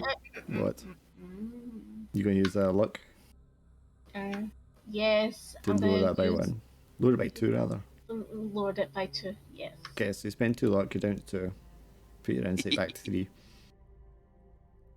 Yup. Chickening out on the last session. Well. Okay, It's well the then... best time to do it. Well then you don't get insight, so you just think crazy lady. To be fair, I feel like having a panic attack while driving the truck would have been Bad. very bad for all of us. Yeah. Yeah. Potentially. I don't know. He can't get more dead, so he's fine. Yeah. I'm sure I'll be alright. I'll walk it off again. Maybe not walk it off, but shuffle it off. I mean, Adam, I don't know how you feel sat there beside a man who's praying in a strange language.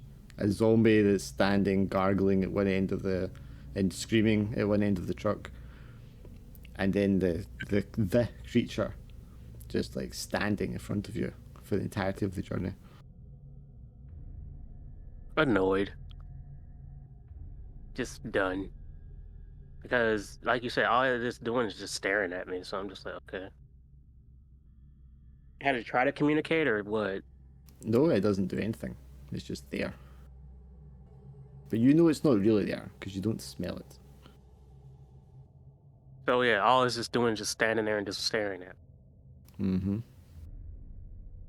And when I address it, it doesn't say nothing. Nope. Okay. Idea.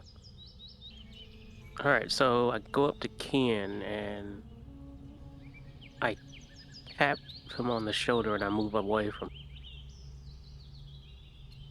I think, yeah, I'll turn around and, again, another wild swing. But now I'm, I guess, facing a different direction. If anything, I probably have my hand kind of, like, out in front of me, just trying to make sure there's nothing in front of me. Just making my noises. Screaming.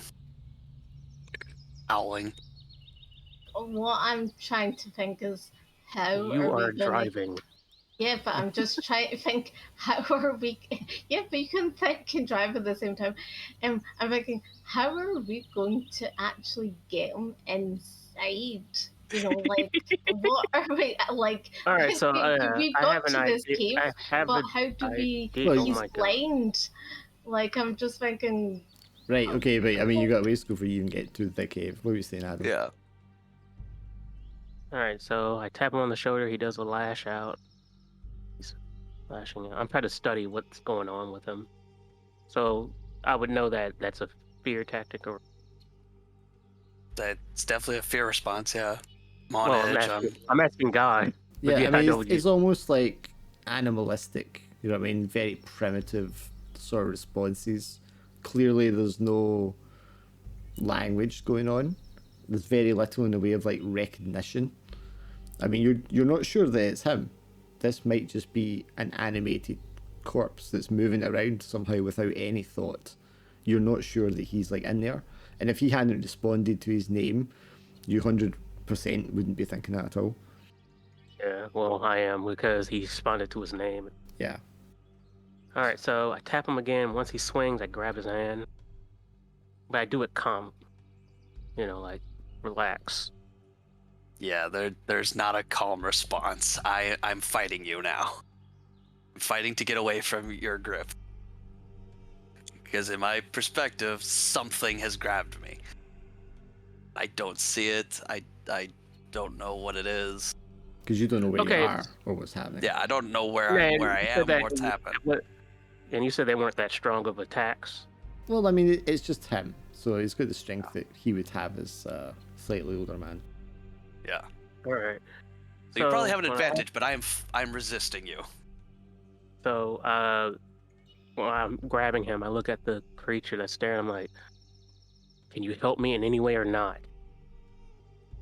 I mean, it just stands there.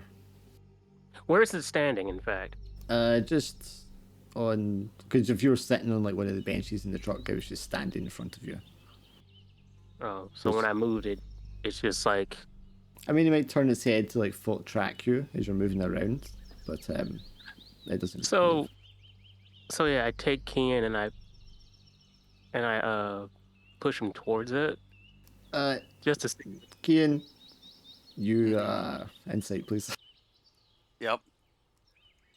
I guess Okay. you don't hit the flight panic response again, but as he turns you, all you see is darkness, blackness, and the creature standing there looking at you. Oh, Ian sees that. He can see it, yeah. It's the only thing he can see. Okay, so my vision is just black except for like this creature, which is just like I guess a faint outline or something. No, it's vivid. You can see it in clear detail. Okay, that's trippy. Oh boy. Yeah, Kian's already in kind of a animalistic state. Yeah. I don't think this is a fear response, but I definitely will try to take a swing at the creature. Well, okay, actually, do I even remember this thing? I don't want to describe it as memory, but Yeah. you know what it is. Okay. So just my animal brain is like, that's a threat. It's something that you are scared of, yes. Okay. And so while for Adam, it's just like a stationary image that's kind of like standing there. For you, it's very animated. You know what I mean? It's wriggling, it's dripping. Your full senses, all your senses are active. You can like feel this kind of uneasy coldness around it. You can smell the sort of burning rubber scent coming from it. You can hear like the dripping of the oily skin hitting the floor of the vehicle. Yeah, no, I lash out with aggression, not fear. Try to punch it. Your hands just like beat against its body, and it just feels like hard rubber, or like hard. Wait, I see this, don't I? Yeah, you can see him just like lashing out at where it is, but for you, his hands are just like going through it, as if it's just when I see that, I'm like, oh, you can see it too. Yeah. He probably can't even hear me say that, can he? He can hear you. Oh, can you hear me? Good. Yeah, I just don't recognize your voice. I don't know who you are. Oh, okay. So I'm like, you can see it too, huh? Strange enough, you can actually touch him. I can't. I need your help. Whatever this thing is. So it just stood there and took the punches for me. You hear a kind of, you know, that effect where it's like the voices are like overlaid on each other, and it's sort of echoey almost, and it's I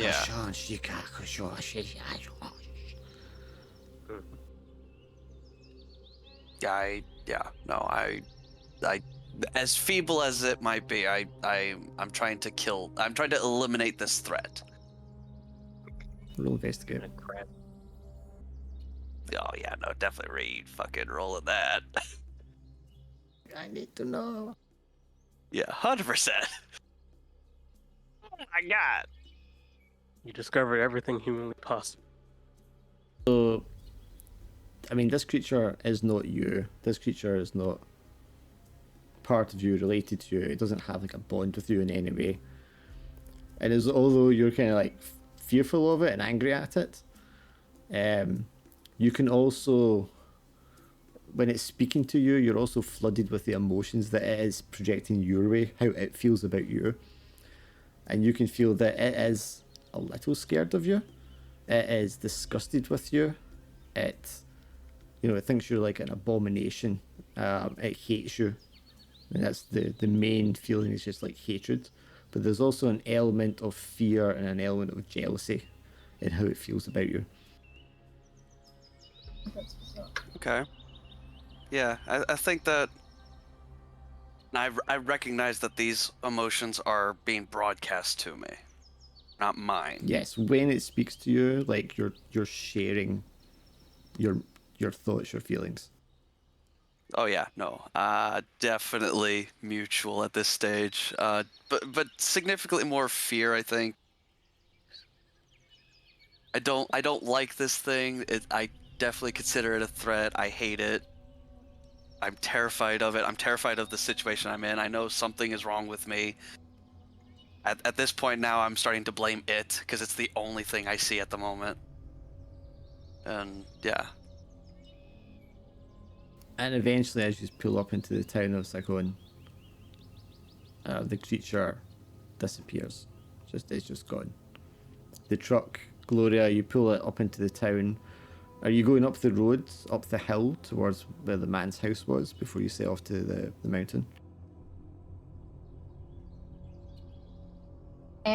We're going up the hill, as in driving up the Well, I hill. mean, you can't drive up the hill. There's no road we up have the to hill. park. Well, we park there and then we start walking. So, I mean, the closest place you can park to the amphitheatre, or the water temple rather, is the hill where the guy's house was. Is that where you want to go? Yeah, and then we're gonna walk to it. Right, okay. Yeah, see if Kareem's home. So you pull up outside Cream's home, and it's just as you left it. Looks abandoned. Nobody's going near it.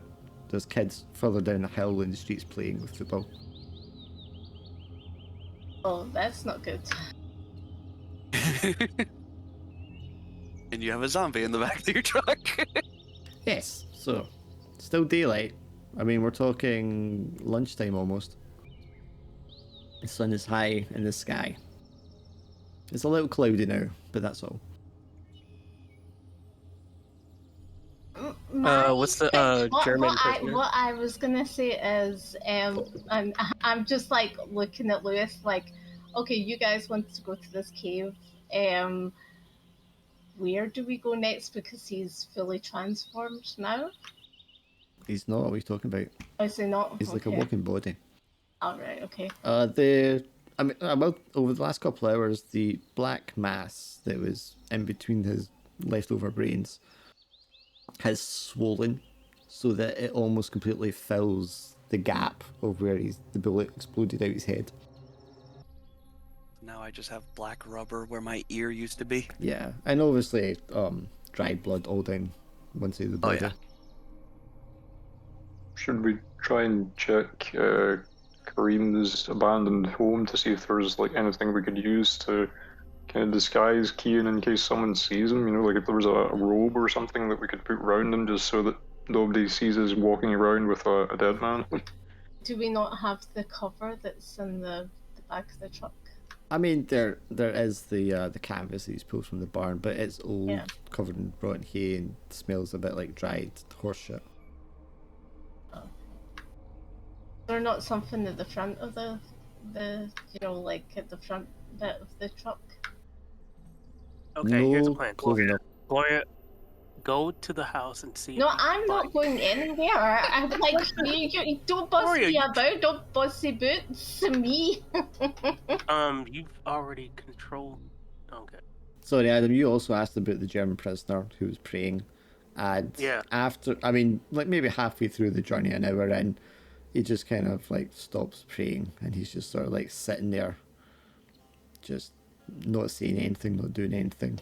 He just retreated into himself. Maybe occasionally kind of like moves or tries to, or looks scared towards Kian.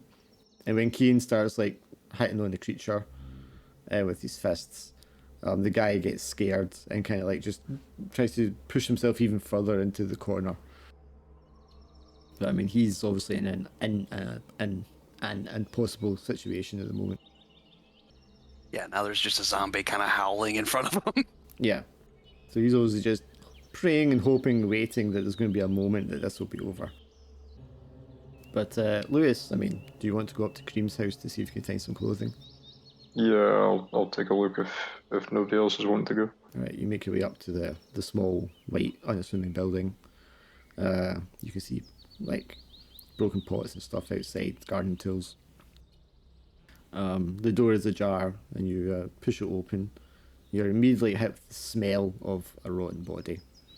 And face down in the middle of the room is like an old man in like white robes. He's not still alive at this point, is he? You get down, check his pulse. He's cold to the touch. Yeah, I'll try and like cover my face so that I'm not breathing anything in. Yeah, lots of flies buzzing around the body and in the room.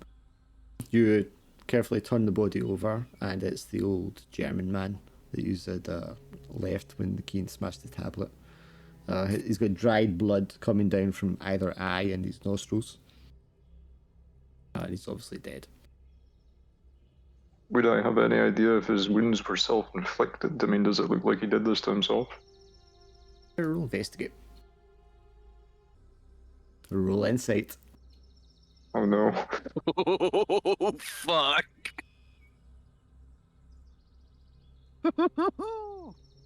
Oh man. 5.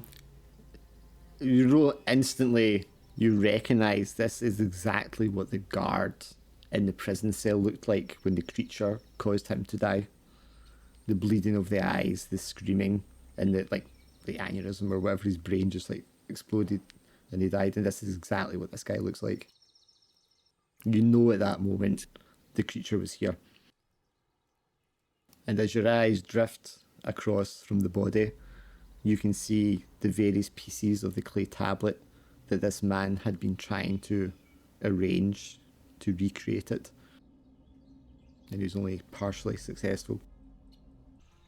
Am I freaking out at this point, or am I just... Oh yeah, you act the fear however you feel suitable. Dear God, you unnatural bastards! What have they done to him? It's happening again. Ah. Are you yelling this?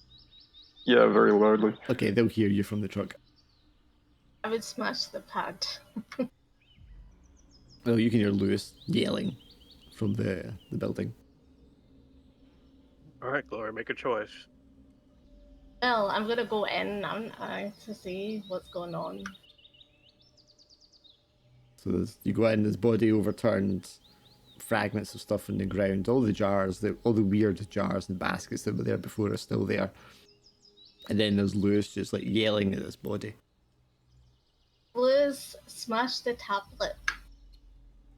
It's already smashed. Gloria, can't you see what's happened to this man? It's the same as the prisoner. It's happening again. Smash it again. Just smash it. Nobody can have, even if it's partially, smash it again. But what about Kian? What about Kian? This might be our only chance to do something for him. God. Yeah, but if you smash the tablet, then what's called, at least it won't happen to other people. Yeah, how can we know this will do anything to save people? We could have just doomed ourselves. There's a little rumble of thunder outside, and rain starts just spitting down, not heavily, just a light rain. I tried to reassure them. I'm like, it's okay. Smash the tablet. Honestly, like, it'll make you feel so much better. You need to just release that anger. Just like smash the tablet. So I mean, it is still in pieces. It's just kind of loosely put together, and only maybe like a third of it is actually being put together properly. Does that count? That still counts as that he can get his. To destroy it? No, it's already destroyed. Oh, that's rubbish. Yeah. Am I able to compose myself any better now that Gloria's here? Gloria, why don't you roll a dice to see if you can calm him down? I definitely calm him down. Yep, but you also need to roll insight. But I don't need to roll insight. Yes, you do. No, I don't, because you didn't let other people roll insight. Because there wasn't any insight to be uncovered, but right now there is. Oh boy, is there. Okay. Okay, just roll it. It's the last episode. You'll never see these characters again. No, you don't roll 2 dice. You only make the insight roll. So make an insight roll. You rolled the insight roll. That's not an insight roll. That's re-rolling. Yeah, but I rolled the insight. It's Just one. No, I'm not doing that again. You have to do the particular thing that's called an insight roll. You have luck. Insight. You'll be fine. Yeah, but I rolled the insight. Why are you being a bastard? I'm not. I'm making you roll the proper roll. No, you're being a bastard. You didn't roll the right roll.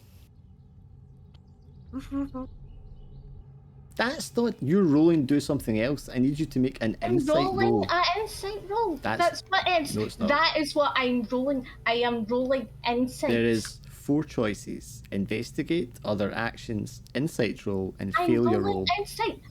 I've clicked on insight. That's what I have clicked on. No, you didn't. Because if you did, it looked like that. See? I've rolled. You're So fine. there's something messed up with your thingy No, because there's it's not. not going. I pressed insight roll and it didn't. You it's didn't not- stop being a child. You Okay. didn't gain insight anyway. So why are you moaning? You Mm. calm him down. And he's a bit shaky, but you don't notice anything else. Everything all right out there? Him in there? Yeah. Everything's fine. How's Keen looking? Like an He's- undead zombie. Yeah. What are we gonna do about this guy? I mean, either way, I'm making noises that I'm No, I'm talking about the guy that's got the handcuffs. What are we gonna do about him? Well, did you guys find the robe or anything? Like, I think we should just I don't know. Are we taking him with us in the cave? We got a rope. Here's the rope. I just throw it at him. Well, did you do anything with the clay thing, or? That's impossible. There's no point in doing anything. I mean, you can kick it apart if you want, Gloria. Yeah. So, I mean, he's only loosely arranged them to put it together again. You can just, Yeah. kick it apart. That's no Okay. problem. You kick it and all the pieces of clay just go everywhere. Hey, wait. You said that thing disappeared. Do I see it, or? What thing disappeared? Yeah, when it disappeared, it disappeared. It's no longer standing here watching you. Ian. I just kind of cock my one good ear loosely in that direction. I don't know if you're in there, but yeah, I'm gonna need your. If you can see that thing, you're gonna have to be my eyes. I make a very agitated noise. I'm gonna consider that okay. Lewis, you do find some of Kareem's clothes laid out in a dresser. Yeah, I'll take something that we could use to, cover Ian's face a bit so his wounds aren't as obvious. Like if there's a robe or something we could put around him so that it kind of hide his head. There's the robe's hatter, so you could definitely cover him up. So, what are we gonna do with the prisoner? I mean,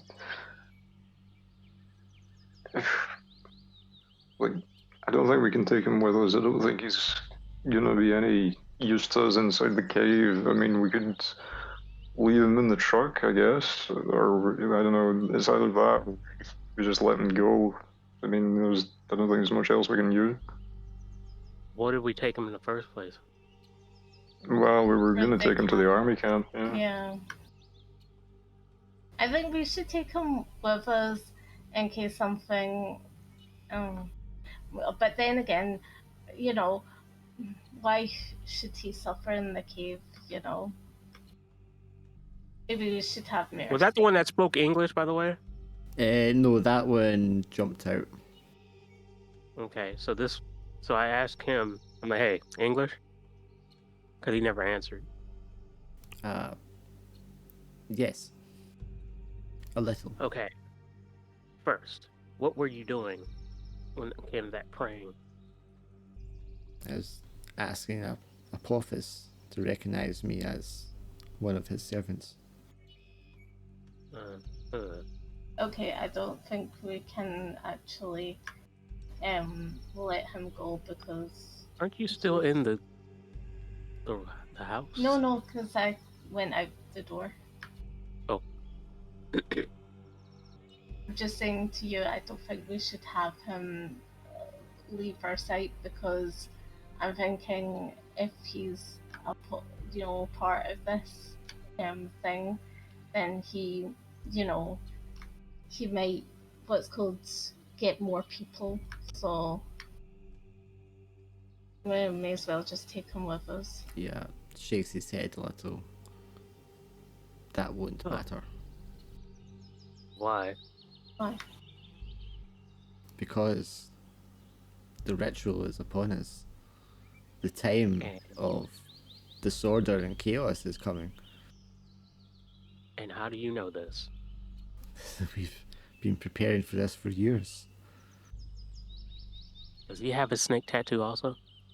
Yes. It's much smaller and it's just in the crook of his left arm, but he does have it. You either must be a rookie or you guys messed up. He smells no. I'm gonna give him morphine. Oh, stop her! You giving him morphine? I'm gonna give him morphine, so he just. Oh, No, I drugs. stopped her. Yeah, I'm gonna give him morphine. You think Like what I happens? Stop her again. I'm like, stop trying to give him morphine. It won't matter what you do. You think what happened to your friend is terrible? This is nothing. You will all be destroyed. You and everyone else. And only we, the chosen, will be there for the new world. I just turned around to I'm just like sick of it. I'm just like, right, shoot him. Yes.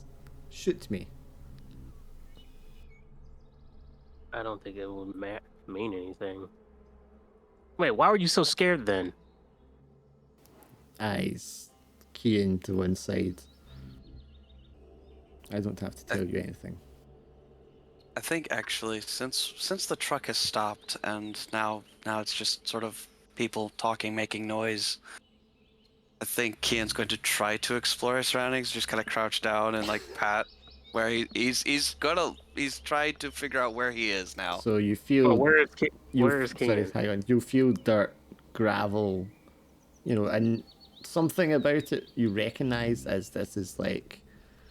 It's not safe or anything like that, but this is like what it should be. Do you know what I mean? There's something right about it, about there being steady dirt beneath your feet. So that part of it is probably slightly reassuring to you. But I know you're not in a safe location. Yeah, you're not in a completely alien environment now. There's something about it that's familiar. Yeah. Maybe also with the sound of the birds and stuff like that. Yeah, and Kian's definitely like walking with a sort of like his head cocked to one side. Oh, I mean, you're like all bounced all over the place, man. Yeah. Yeah, I mean, yeah, he's definitely stumbling around, but he's like, because his eyes are kind of useless and everything else is kind of just whatever. He's sort of leading himself with his ear. It's the one ear. But yeah, he's just sort of padding around and like trying to figure out which direction to go. Yeah, at least he's located familiar ground. At least he just needs to find shelter. Oh, yeah, we see all that. Yeah, you see him like fall to the ground and scrabble around and just, trying to get his bearings. Yeah, still making noises. It's almost like watching like one of those like AI robots trying to figure out its environment. Yeah. Or maybe like a newborn calf or something like that, just finding its feet for the first time. I only stop him when he goes too far. I'm like, hey, you're too far. Can't. Yeah. Nope. Yep. Stay away from me. Hey. Stop that. I'm your eyes. Okay, so you have this strange German man, this zombie, for lack of a better term. And the three of you. So where are you going now? Yeah, where are we going? You said we gotta be here. Gloria. No, she's just come out of the bathroom. I can actually see that in the game. Why? I'm just like... Alright, so I go inside because, Yeah, then you see the body overturned. Wait, stop. Because we gotta do key and monitoring. Lewis? You there, Gus? But yeah, I'd say, Lewis, watch him. Okay, I'll keep an eye on him. Alright, I go up and look at the body. Okay, yeah. So the Kareem's body's inside, turned over. Jars and weird pots and stuff like that are in there, just as before. Wait, so his body's turned over? Yeah. unturned. Because Lewis found him face down and turned him over to see who he was. All right, I leave. All right, so cave. Are we going to the cave? If that's where he's wanting to go to, yes. I was asking them.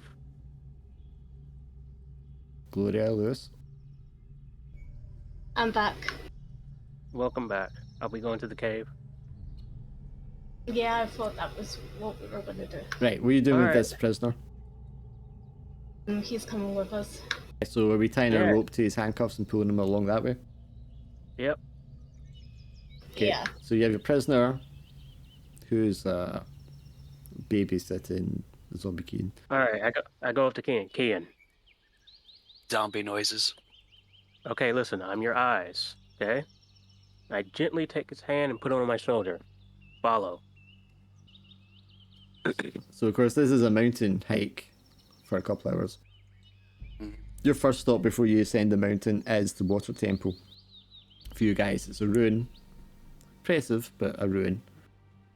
Kian, you can actually see the water temple, and you can see it how it was before the temple was here, when it was just a small shrine and a river, and some simple, ordinary farmers coming to pay tribute to the water. Ooh. And looking up to the mountain to the side, you can see trails of men carrying stones and carving tools and supplies up the mountain. What do we see? I mean, you just see the temple as the ruins as it is now in the Bear Mountain. We see the old version. You see the new version. Do I see enough that I can kind of walk? Yes. The path hasn't changed that much over this period of time. Obviously, the mountains eroded to some extent in some places, and Adam has to like grab you and I'm still redirect you. seeing like ancient people walking Yes, around you're like me. in line with them, following them up the mountain, and you can hear them talking a language. Or is it strictly the path and the temple? No, you can see the people. You're like walking up the mountain with them. Do any Or of them can I just see him seem to? walk with him? Sorry. Go ahead, Swindle. This is your. Yeah. Do any of them seem to like acknowledge me? Am No. I a ghost to them? No, it's like you're a ghost among them. Okay. Because I would definitely try to like reach out and grab one and like speak or anything. But if there's no reaction, then yeah, I'll just. I don't recognize this place, but it's the only thing I can see, so I follow the path with where everyone's going with the tools. The rest of you guys make your way up the side of the mountain. Let's say a couple hours trek. The rain that was spitting becomes heavier. Dark clouds start rolling in. There is a rumble of thunder, very, very occasionally in the distance. By the time you get to the mouth of where the cave entrance was, the rain is like pouring down around you. By that time, you can't hear any more like animals or anything in the background, just the sound of the rain coming down. You can see that dirt is like slid down the side of the mountain and covered the cave entrance, although you can still tell where it was. What does this entrance look like for me? There is like a wider cave entrance and several rope ladders descending down. So it's still like just raw rock. It's not like a carved It's still entryway. a cave, yeah, Okay. but it's larger, maybe like when it was originally open. Okay. It's so weird that I can see this clearly. Yeah, I guess I'll try to like reach out for one of the rope ladders that are totally still there. So to the rest of you, Keen's body gets down on its knees and starts digging through the clay and the dirt. What do you see? Oh, you can't answer that. Yep, just zombie noises. Or you just look up at me and go. Yeah, breathing, panting almost, and gargling noises. As he's Am I recognizing his words at least? Am I understanding the language, or is it still just noise? I mean, it's hard to phrase or imagine what it'd be like when, you know, I mean, part of your brain does know what it is, but the other component of how you recognize what it is isn't there. Do you know what I mean? Right. Yeah, I'm getting the input. It's just my brain's not able to process it. Yeah. It's like, what do you digging? He's like, what? But yeah, I mean, maybe something about him getting down his hands and knees and starting to dig where you guys guess the cave entrance was is a little weird. And suggests a level of intelligence that he didn't seem to have before then. Sorry. Is there any reaction from the prisoner to what Gideon's doing? Curiosity, I guess. He doesn't quite really know what's going on up here or why we're up here. But I thought you knew about, you know. Sorry, one more question for clarification. I don't see like the rest. Like I don't see Adam or Lewis or anything else, right? So it's just me and then a bunch of ancient people. Sorry, yeah, you can't see them because it was just black. You're just seeing like the imprint of this memory over everything. Okay, so where are we now? Like, you're up the mountain outside where the cave entrance was, but landslide is like covered it. Kean gets on his hands and knees and starts digging with his bare hands. Because for me, I see the entrance is open and I'm trying to get down in it. We have two choices. We can either let him dig and continue or somehow help him. But I don't think we have time for that. The prisoner looks down over the edge of the mountain and like hisses over to you. Psst. Hey, American. What? Yeah. More of your friends. He motions down the side of the mountain. You look down to a lower part of the trail, and you can see men like dressed like Tunisians. 4 of them walking up the trail. Oh great. Oh, did I lose We everybody? have company. Well, is this a good thing or a bad thing? Roll investigate for me, Adam.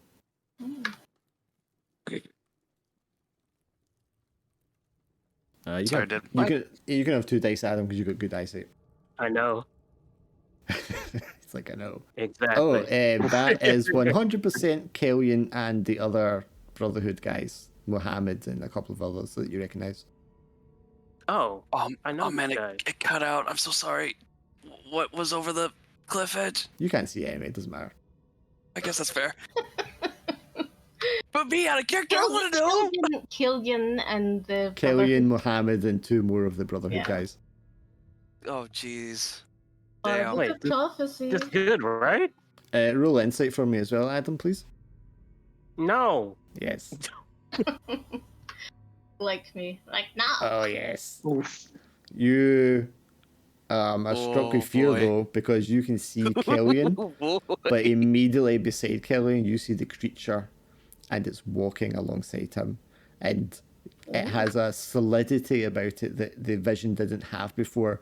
You know this isn't a hallucination. That is the actual creature walking alongside him. Kian! I shout Kian. Okay, Kian! You shout Kian, yeah. You shout and the 4 men look up in your direction. Oh no. And then they start jogging. Or maybe even running up the mountain trail. They will be here in less than 30 seconds. Oh goodness. Alright, I run with Kian. I'm like, come on, Kian. Kian, I mean, your fingers break through into the entrance of the cave, as small an opening as it is that you've created. I'm assuming Swindle can hear me. Oh wait, so he finished digging and he's going through? Well, he breaks through, so, you know, it's like hand spaces at a time that he's opening up. I don't know if you can hear us though. He said his Discord was cutting out. Everyone to the cave, to the entrance. I'm in the bathroom a second. I'll give him a second to get back.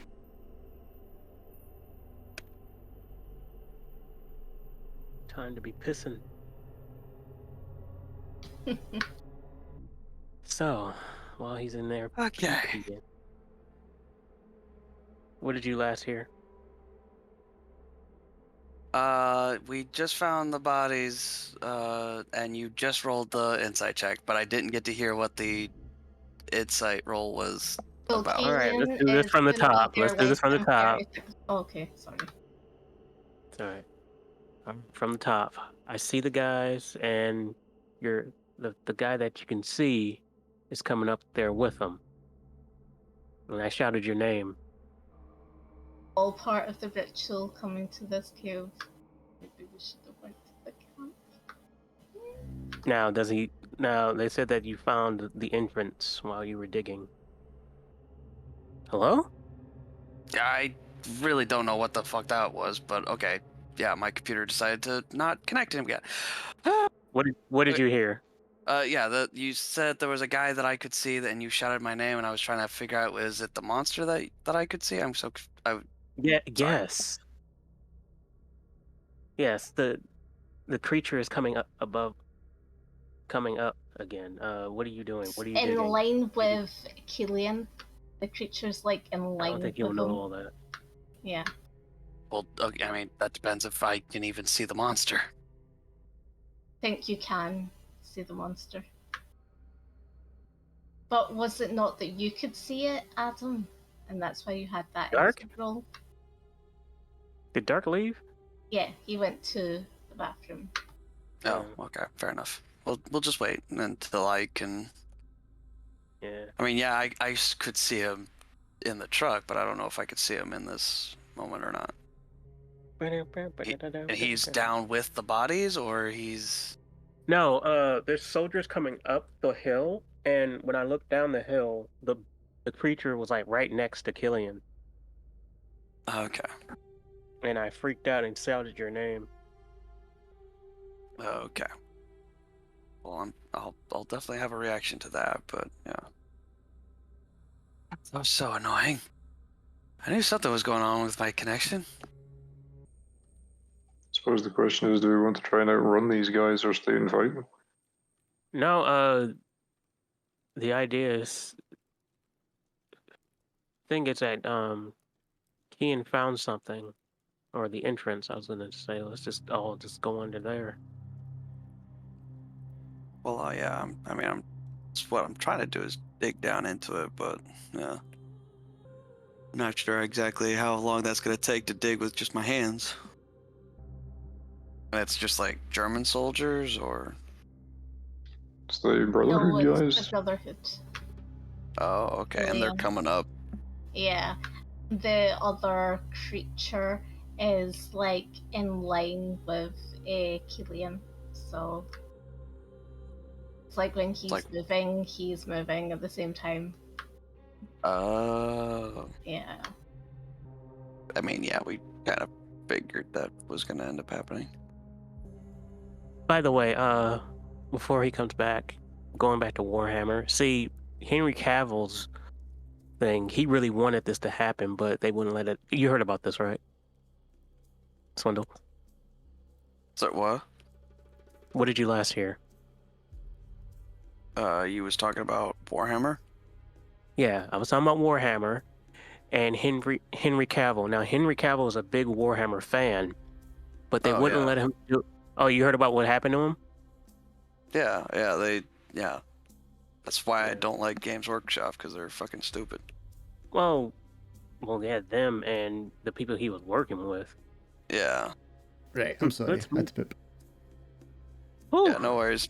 My bad. Drop some brown babies, huh? Nobody wants to hear that. Hey man, you gotta drop the brown babies anyway. Everybody yeah, poops. okay. Nothing wrong with it. So anyway, Too yeah, much. you're digging. I said Kian. Now they're marching, and you said Kian found a hole. Yes. We and all the go through guys the start hole. running up the trail. I'm saying under 30 seconds. I mean, imagine they have to go like along and then climb up a little bit to get up to your level and then come up that way. So take them a tiny bit of time, but not too long because they're running. I tug on the guy. I'm like, you come on. Yeah, I suppose if Adam shouts my name again, I'll like turn my head in that direction. But And if then, yeah, I and see when you anything, turn I around, can't. you see, I mean, what you would probably describe as some kind of shaman. You know, he's got like bones around a necklace around his, around his neck, feathers in his hair, and he's holding what you heard Milo describe as the scale, and this was the thing that you held earlier. That had the hoop. Okay. But I don't remember that, so I'm just now seeing it for the first time. Okay, yeah. Is this person again looking at me in any way, No, he or seems seem to be like a supervisor for the workers, Okay, so he's just kind of waltzing about. Okay. standing around you, holding this thing. All right, so we going through the hole or not? Yeah, I mean, yeah. If something called my name, I looked, I saw that guy, but nothing that seemed to call towards me. So I resume trying to get into this hole. Sure, and your fingers are finding their way through the surface now into like the cavity, and you're just like pawing and scratching away at that to expand it. Yeah. Although in your vision state, what you're doing is like getting on the ladder and descending. Oh, that's even trippier. So your body's not really connected to what your mind is sort of processing. Interesting. But for you three guys, and you see Kelly and Mohammed and the others running up towards you, what do you do? Well, I saw what Kian did. I'm following Kian.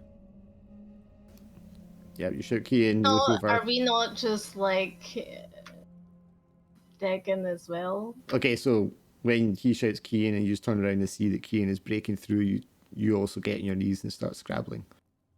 Yes. Yeah. Okay, what about you, Lewis? I mean, I would probably be trying to gauge whether the Brotherhood are about to attack us. I think would probably be my first thought. But Okay, roll yeah. investigate. You don't see the creature, only Adam did. You just see the four men.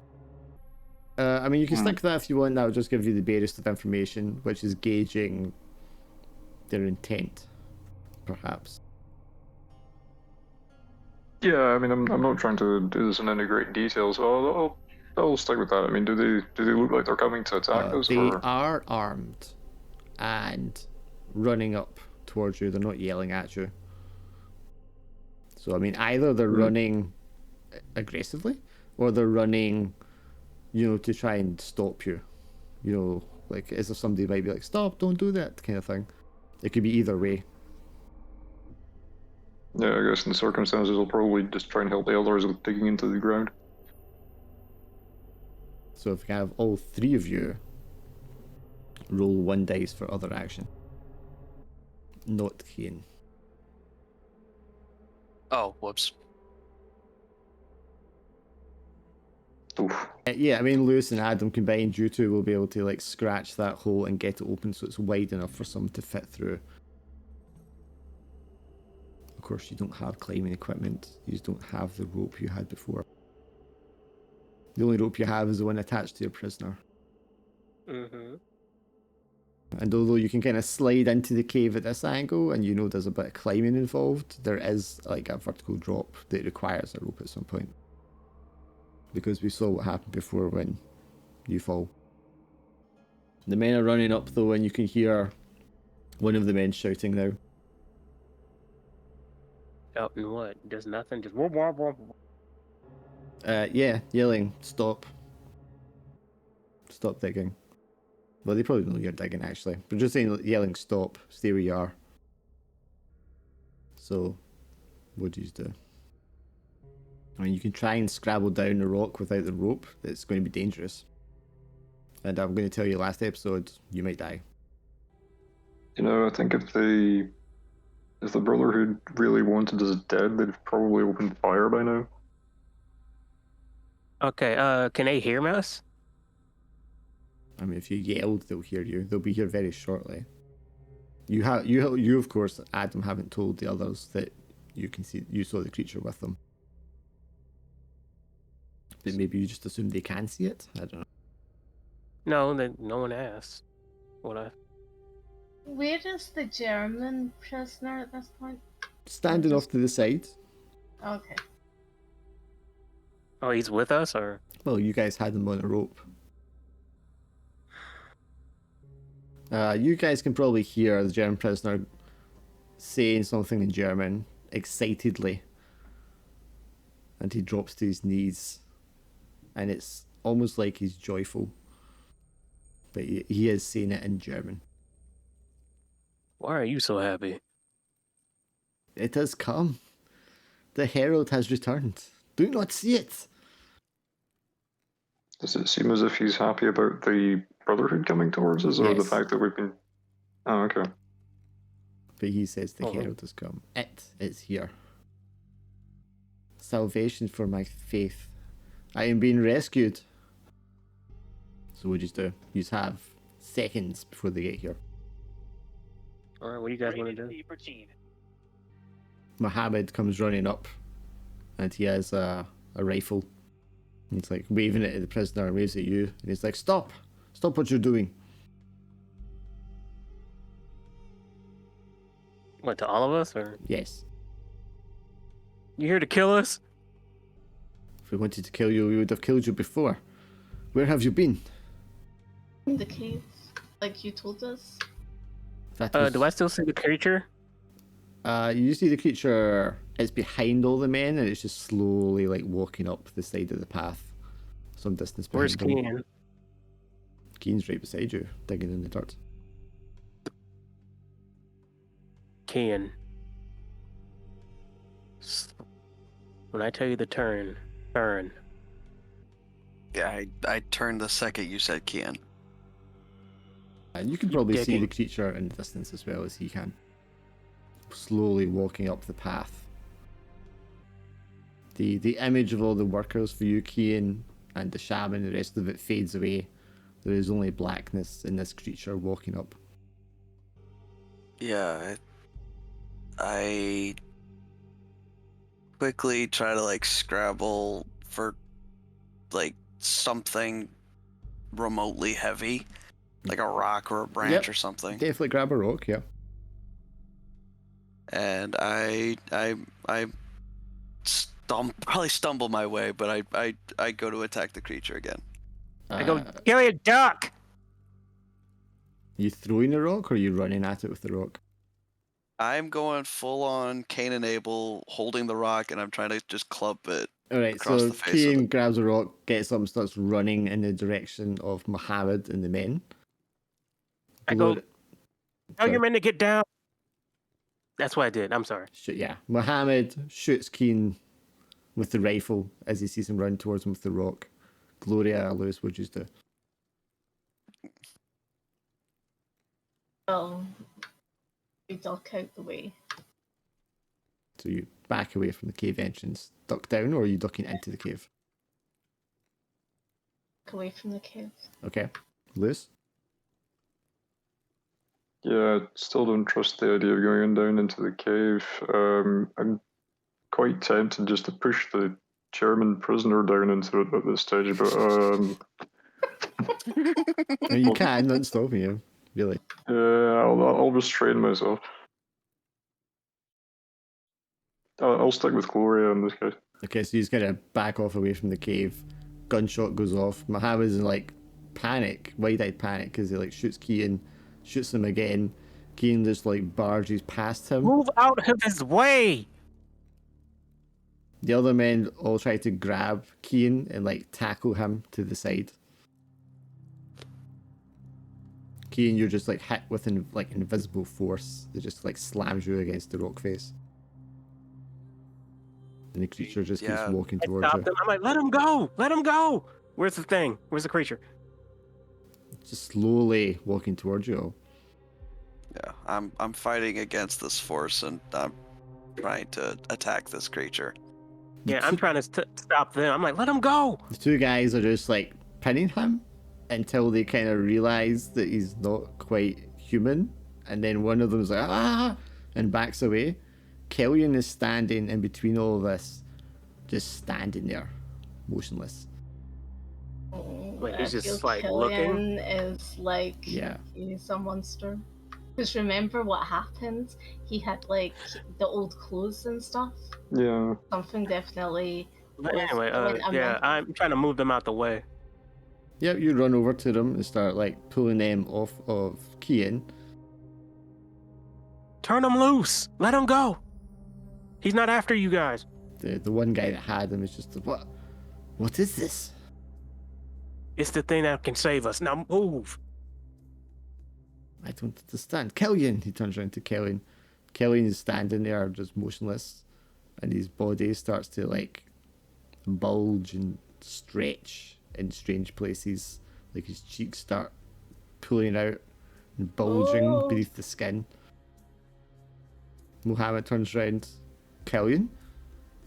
My brother, what is wrong? That's not Killian. There's like the sound of like tearing and cracking and snapping. You can see like the misshapen things like poking and prodding through Killian's form, tearing out through his clothing, ripping out through his skin and his flesh. And just as the creature kind of slowly walks up to where Killian is standing, the two kind of merge for you, Adam, and for you, Kian. And then Killian's form just kind of like stretches out and becomes the creature in its full shape, except it's covered in like the blood and gore of a man. And as the head stretches out and all the bones crack, you can see like the face of Killian just like slips off the end of it like a wet mask and flops on the ground. The men are all Oh my gosh. like, saying prayers and not crossing themselves, but making like holy signs. What's the reaction of the prisoner at this point? He is joyous, like overcome, fanatical kind of style, as if he's just seen the Mother Mary appear in front of him. He's like, yes, I am your faithful servant. I have served thee. Release me from these bindings.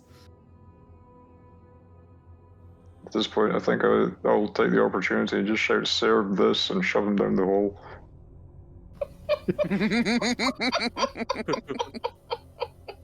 Yep, I'm not going to make you roll for that. You just like grab him and just like throw him with all your force into the hole, and you just hear the scrabbling because he's still in handcuffs. So he can't grab on properly as he like slides down at an angle and just disappears off the edge.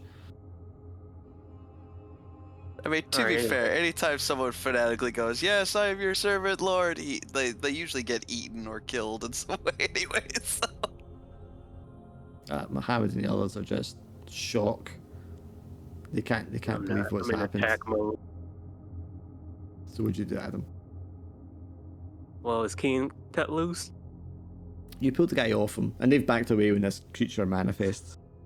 All right, Keen, let's go. Yeah, I was already charging at the thing with my rock. Okay, so just leap at it again. Oh yeah.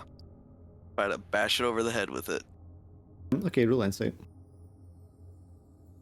But I don't want to. As my I wife yeah. has learned, that doesn't work by saying I don't want to. Yeah. Again, an invisible force hits you from the side and sends you spinning, and your head smacks into the rock. If you weren't already dead, it would kill you. Yeah, but if I'm still... You hear the creature's voice, and I think you can all hear it at this point. You are no use to me now. But one of you has seen. And it moves its head slowly, like the neck of it kind of tilting sideways as it does so across each of your faces. It goes past you, Adam, past Muhammad, towards Gloria, and then towards Lewis. Oh. And his body just starts moving slowly in his direction. Wait. Oh, God, I had a feeling this was coming. I'm backing away. It stretches out one hand, and Mohammed, who's lifting his rifle up to shoot it, falls to the ground, clutching his head, screaming. All right. What do I have on me? I think I still have my. Oh, I have a lighter. Yeah. You have a lighter. I'm just saying, Lewis, run, run. How? All right, so I go full on like caveman and try to hit him with the butt of the gun because I know bullets don't mean shit. Okay, so you grab a rifle and start trying to whack it. Sorry, Lewis, what do you want to say? How much can I see down into that cave? I mean, can I see what happened to the guy that just got shoved down there? So, I mean, it goes down at maybe like a little steeper than a 45-degree angle. And you know you would like sidle down there backwards on your belly to get your footing and then kind of like feel your way downwards. And then shortly after that, it becomes like a vertical drop, and that's where you ascended with the ropes before. If there's nothing else for it, I'm gonna wait until there's no other option. Then I'm probably gonna go down into that hole. Adam, Mm-hmm. roll me insight. You run up and well, you can tell me how you attack the creature. Oh, I pretty much have. So Other end of the run gun, up just behind like- it and just like crack over the back of its neck, kind of thing, as hard as you Yep. can. Yep. Yes. You run up to it, smack it as hard as you can, and instantly your entire life just starts flashing in front of you. Your mother, your father, your brother, your sisters, college, the journey across the ocean, Johnny, all brought to this like single moment. And just this feeling of something huge and black and oppressive just everywhere, all around you and above you. And the feeling of insignificance just kind of weighs in on you, as if like the world is crushing you to an infinitesimally small point, and you're overcome with like agony, and you drop the rifle. Keen, what did you want to do? Yeah, if I'm still able to move and see this thing and still got my rock, yeah, I'm trying to eliminate this threat. Okay, inside roll. I'm an animal in a corner and I don't have shelter.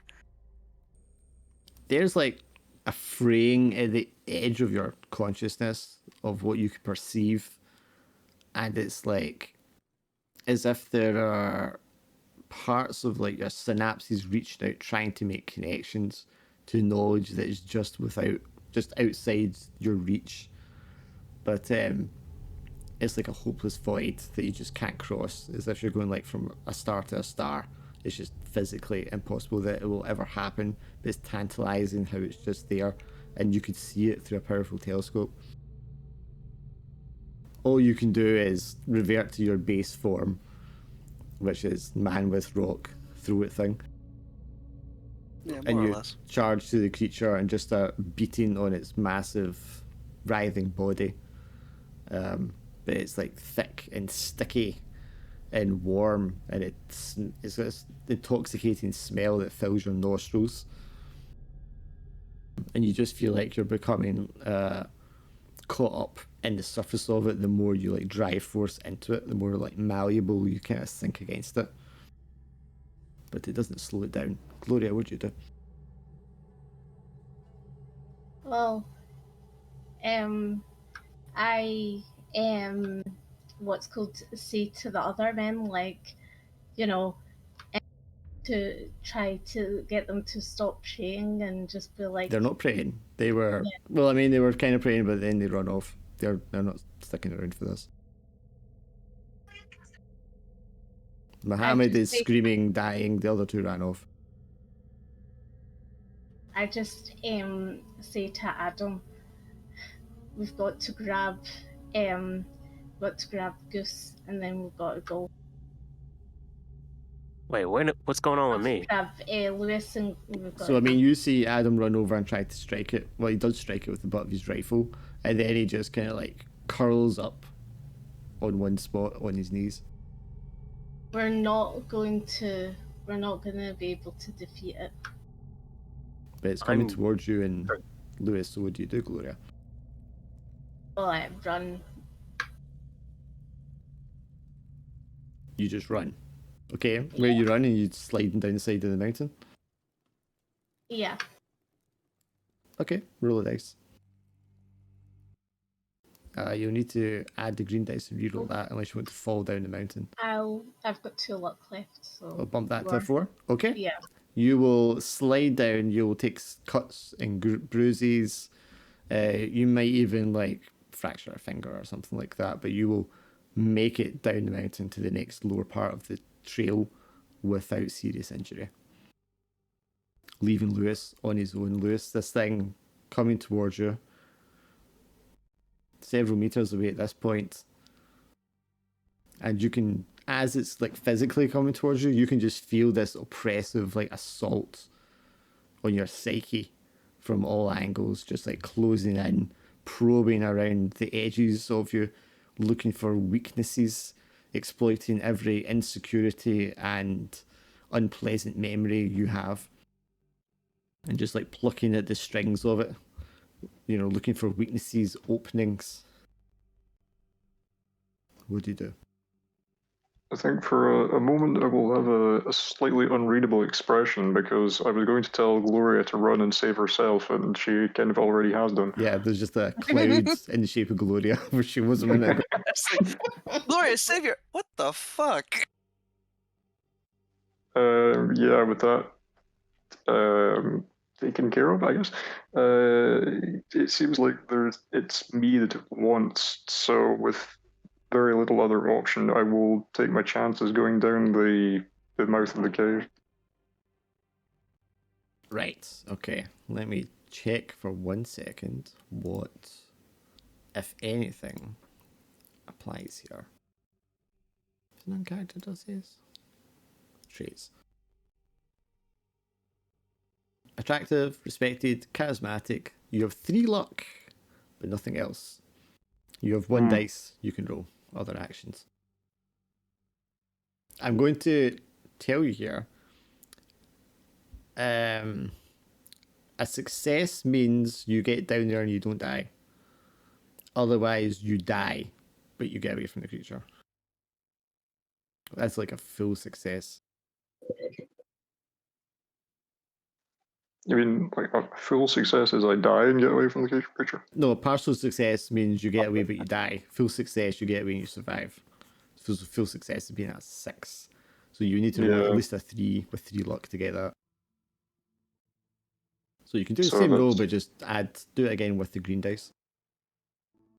Yeah, 4, you could take that to 6 with 2 luck. Okay, I'll go for that. You dive down the side, slide through the rock, get your footing, just scrabble downwards, hoping that, you know, grabbing onto the rock as you kind of just controlled fall down into the darkness of this cave is enough. And you land with a bump, pain, probably twisted ankle at the very least, maybe a fractured ankle, onto the body of the German who'd already fallen down. Yeah, I was going to say, I was thinking he might break my fall.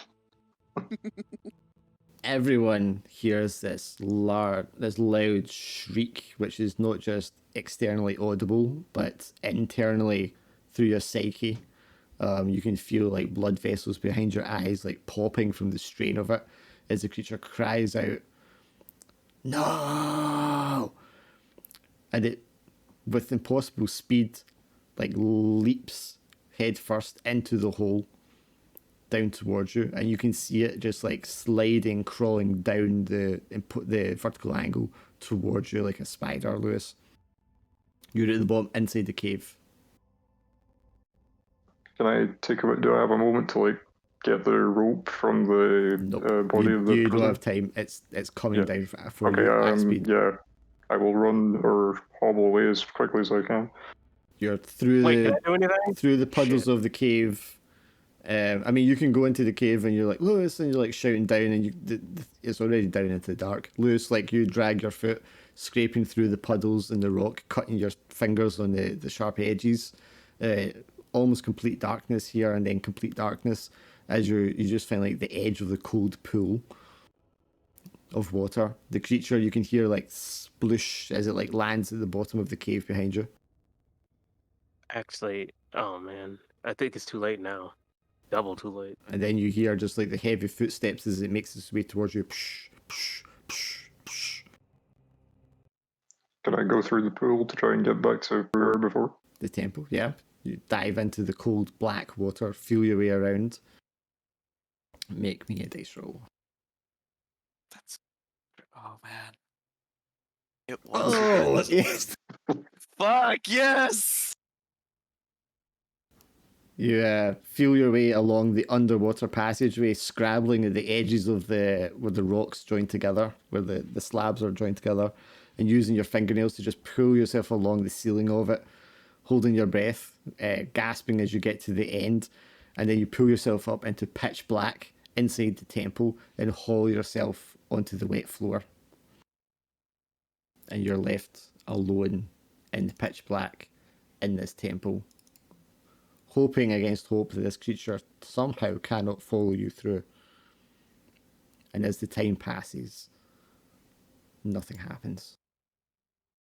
It needed you to get inside. Now can you make me an insight roll? Oh god.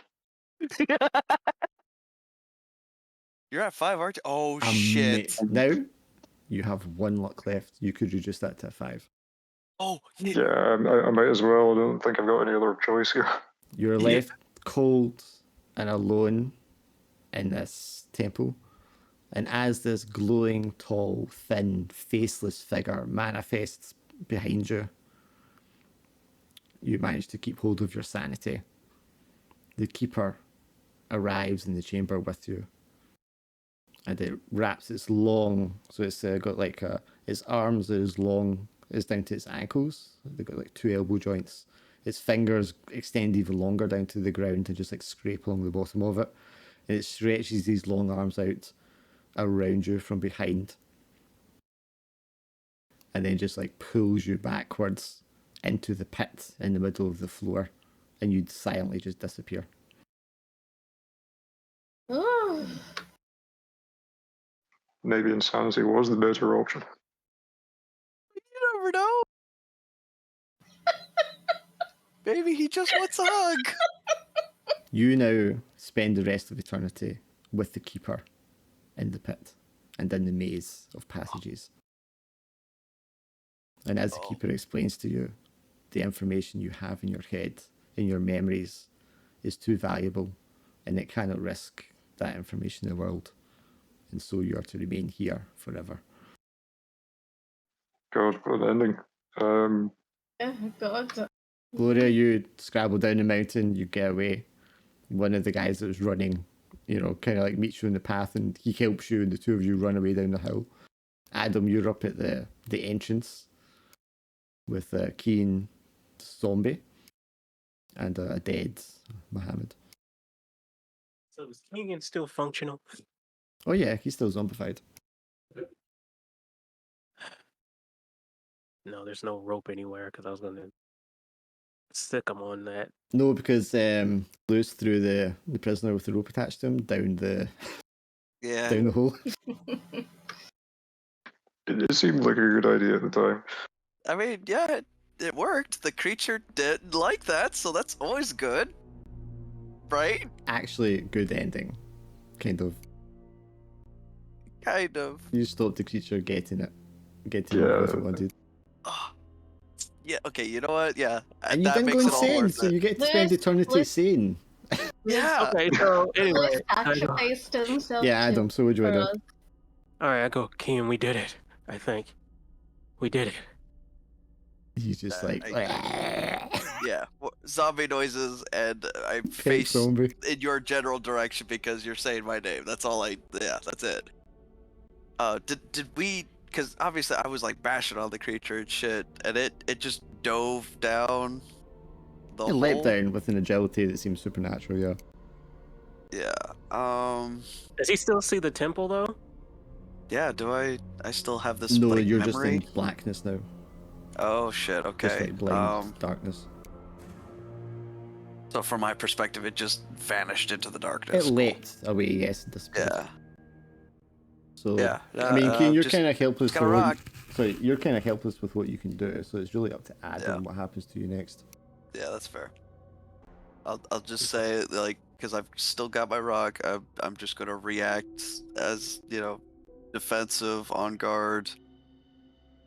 I was wondered as well. No more fighting, man. No more fighting. I was always wondering as well with like what's called Lewis has the little ornament thing in his pocket. Does that activate anything? Yeah. No. Okay. Well, we'll get to this. So Adam, yes.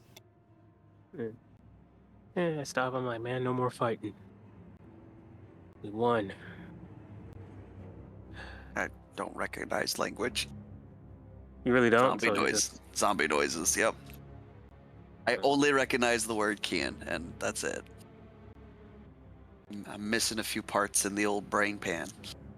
So what's your longer term plan for him, Adam? You going to take him back home? Like, take him back to the British? Like, what's the deal? Oh, well, the thing that sucks is that he doesn't, all he knows is his name, and he doesn't really know language, so it's like... I mean, in the short term, you will make your way back down the mountain and meet up with Gloria. And you just have the truck. But what you do afterwards, you can tell me. I feel as if how we're gonna conceal him in like the boat, like, oh, that's him. I mean, you could write him off as injured from something. Yeah. Yeah. But that's I mean, what are you doing? Do you send him home? Do you offload him somewhere? Do you put him out of his misery? I mean, he's already dead, so it's like, how do we kill something that can't die? Maybe we just like leave him near the mountain area. Wow, you just gonna leave Kian out there? Like... Yeah, but he doesn't know who he is. He doesn't know where he is, and it's really pretty there with the mountains and stuff. Yeah, pretty, you know, but that only works if my eyes work. My eyes don't work. Be free, Kian. you don't need eyes where we're But going. then he's not like a danger to other people, or like other people aren't gonna harm him because he's just like in the mountain. I don't know. I've got this kind of weird, He might be. rubbery. He might be like some sort of. People might think of him as some sort of mountain god or something. So I mean, fast forward a little bit with the discussion between Adam and Gloria. That's one idea. What do you decide on doing with him? I feel like maybe he should just go in the cave. So Gloria wants to put him in the cave. What do you want to do, Adam? I'm like, yeah, because besides Lewis, who you've also decided is fine just being abandoned. Yeah. well, well, how are we going to escape? Like, no one's surviving that. May as well, like, you know, 2 people survive. You know. I mean, all you guys saw was Lewis go down, and then the creature went no, and then went down after him, and that was it. Well, Yeah, Gloria but didn't even was- see that because she was off. Yeah. Yeah, that's right. Yeah, she was already down at the bottom of the mountain, going like, "You guys are all right." She was like, Fuck "You're those on guys." your own, Lewis. Bye." It was nice knowing ya. But yeah, so Lewis, yeah, no, I I don't guess fucking we- know Lewis. You know, I have to think of my family. I've got like 2 kids. Yeah, we know, we know. I'm a hubby, doctor, okay, damn it. so, yeah. Laura, you can go. It's just, yeah, I guess we're gonna leave him there. is that what you want to do, Adam? What the fuck else can I do? I mean, he doesn't understand language. He only knows his aim. Well, I mean, you could offload him at a hospital, and they might I don't want to give him into send him home anything. or something. You could always kill me, I or can't. try to. How can you kill this nut? It's already dead. Yeah. Yeah, I've been shot after I started attacking the monster. Like, do I even feel No. anything? Do I seem? The bullet's in you, but you don't feel any pain. Well, you feel the pain Okay, from cool. it, but it doesn't stop you physically. Yeah. So, It's see, the thing that's frustrating me is that all he knows is his name, and he doesn't understand languages. Yeah. Yep. I mean, you don't know that he's he. yeah. I mean, you don't know as how far- much of him is him. The only thing that gives you any kind of a hint is the fact that every time you call my name, it seems to get my attention. But that's it. I haven't been able to show anything that, yes, I am Kian. This is me. Yeah. I'm in control right now. You could hand them over, hoping that someone takes care of them. You could abandon them somewhere. That's kind of your choice. Or you take them with you. That's kind of your three choices. Or that's what they would boil down to. You know what? I am going to take them with me. Back to the States. Yeah, I mean, yeah, because I might as well start this new career I got. Right. What? Sorry, damn. No, that's, I mean, you can do that, but, you know, not going to be But all what? there is. Gloria, are you leaving him to go with Adam then? So you can get out of there? Are you happy with that? Yeah, I'm just gonna leave him there, and that's it. Like mother, like daughter. So, I mean, Adam, I'm just trying to think. So you go back to the American army, and you would take him with you? I mean, what were you going to say to them to take him with you? What am I going to say to Kian? What were you going to say to the Americans? On you go. Who's left that actually knew fighting? I mean, the Americans have a base there in Tunis still because they use that as like a launching point as resupply for troops in Italy. So there's American presence there still as well as the British Army. Well, I know that, but who actually saw what we saw? You know, who saw the other two members of the Brotherhood who ran off. Shit. And they run off. I mean, they don't come back. Damn. So. And there's also Major Noble. But yeah, him. Where's he at? He'll be at the British base still. Does he know what we're fighting? I mean, he saw the worm, the serpent creature. Okay, yeah. So yeah, all right. Role playing time. I'm gonna go to him. Okay, so you go to him. I'm not going. Gloria's not helping. You take Kian to the base. And don't worry, I have him covered. I have him covered. There's still a monster out there. Right, come on. You take him to the base. You request to speak to Major Brigadier Noble, and you're granted a meeting with him. And I guess Kian's like in the back of the truck. You've not told anyone he's with you, right? Or maybe you said he's there and it's like ill or something. Yeah, I have him covered. Right. Are you telling them that you're turning in the man they're looking for? Sure. Okay. So Noble arrives. Private Barker. I'm glad you saw reason, and you're turning in the escapee. Is he in the back of the truck? Yes. Men, and two soldiers go around to open up the back door. Now I will be reporting to your superior officers about your conduct, but I'm bringing in the escaped suspect is going to weigh heavily in your favour. Mm-hmm. They open the back door, and Kian is doing what when they open it? Yeah, I mean, probably still trying to like figure out what my surroundings are, because once again I'm in a strange space that was shaking around and moving. Insight? Oh yeah, let's just, bump this up. Very, very slowly and gradually, you are like mending internally, and you're starting to get some memories back, like base knowledge stuff, like language first, before more recent like memories. Alongside those memories are going to be other memories, but at the moment those aren't revealed to you. Okay. But for now I'm able to be like, where am I? What's happening? Well, I mean, I don't know if you have full like language, but okay. You're able to like. I understand the concept. Yeah, you're getting more of the concepts of the things that you're actually recognizing and how they relate to you.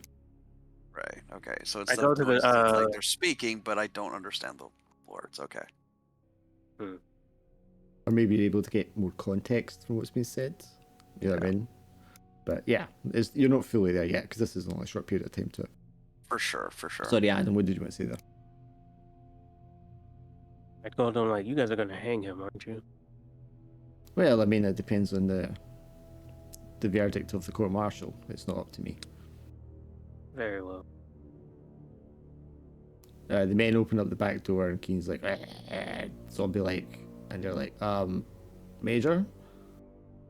And he comes around and Keen's there, half head missing, big black thing. Wait, I cover that.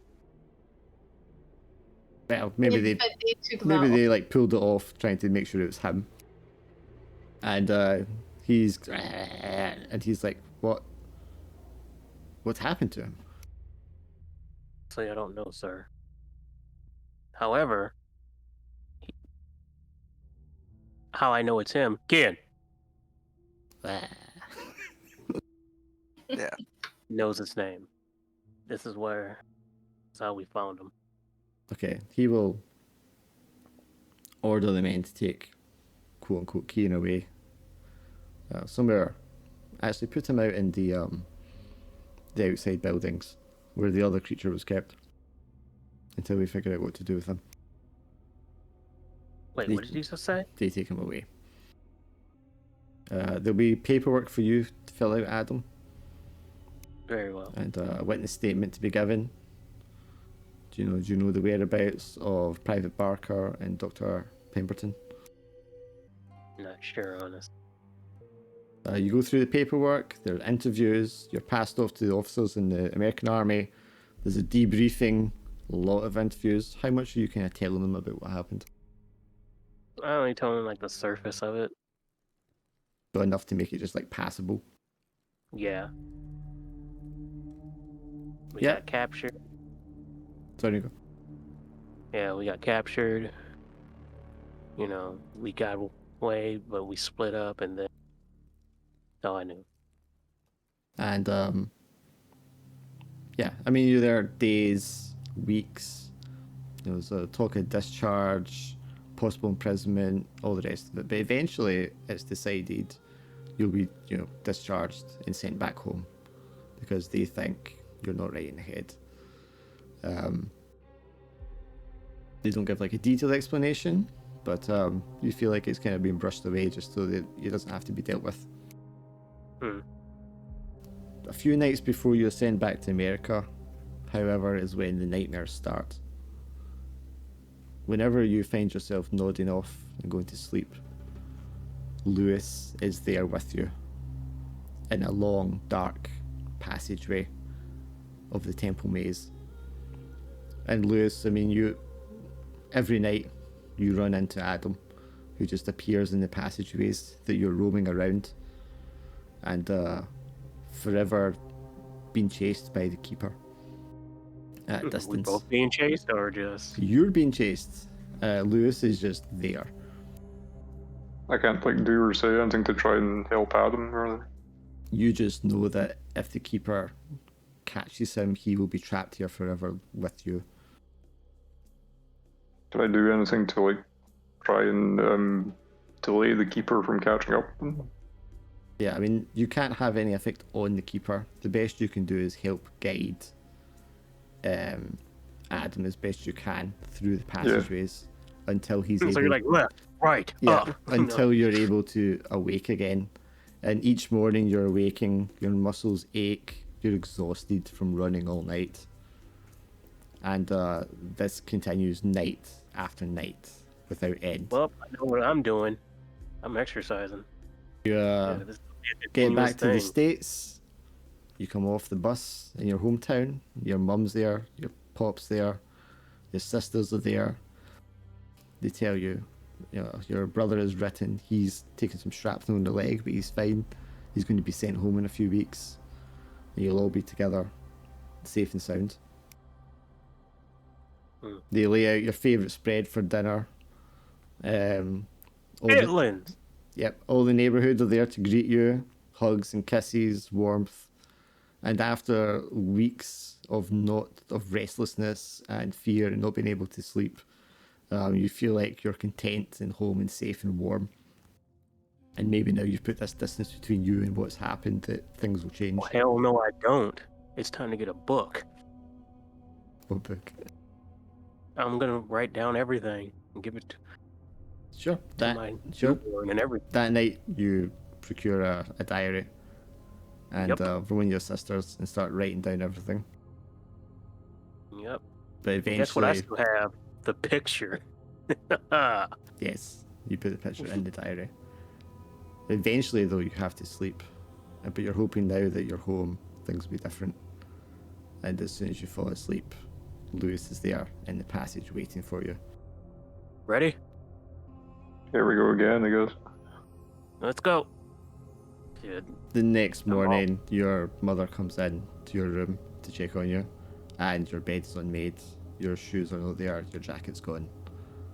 Just this diary's been left with this photograph. Yeah.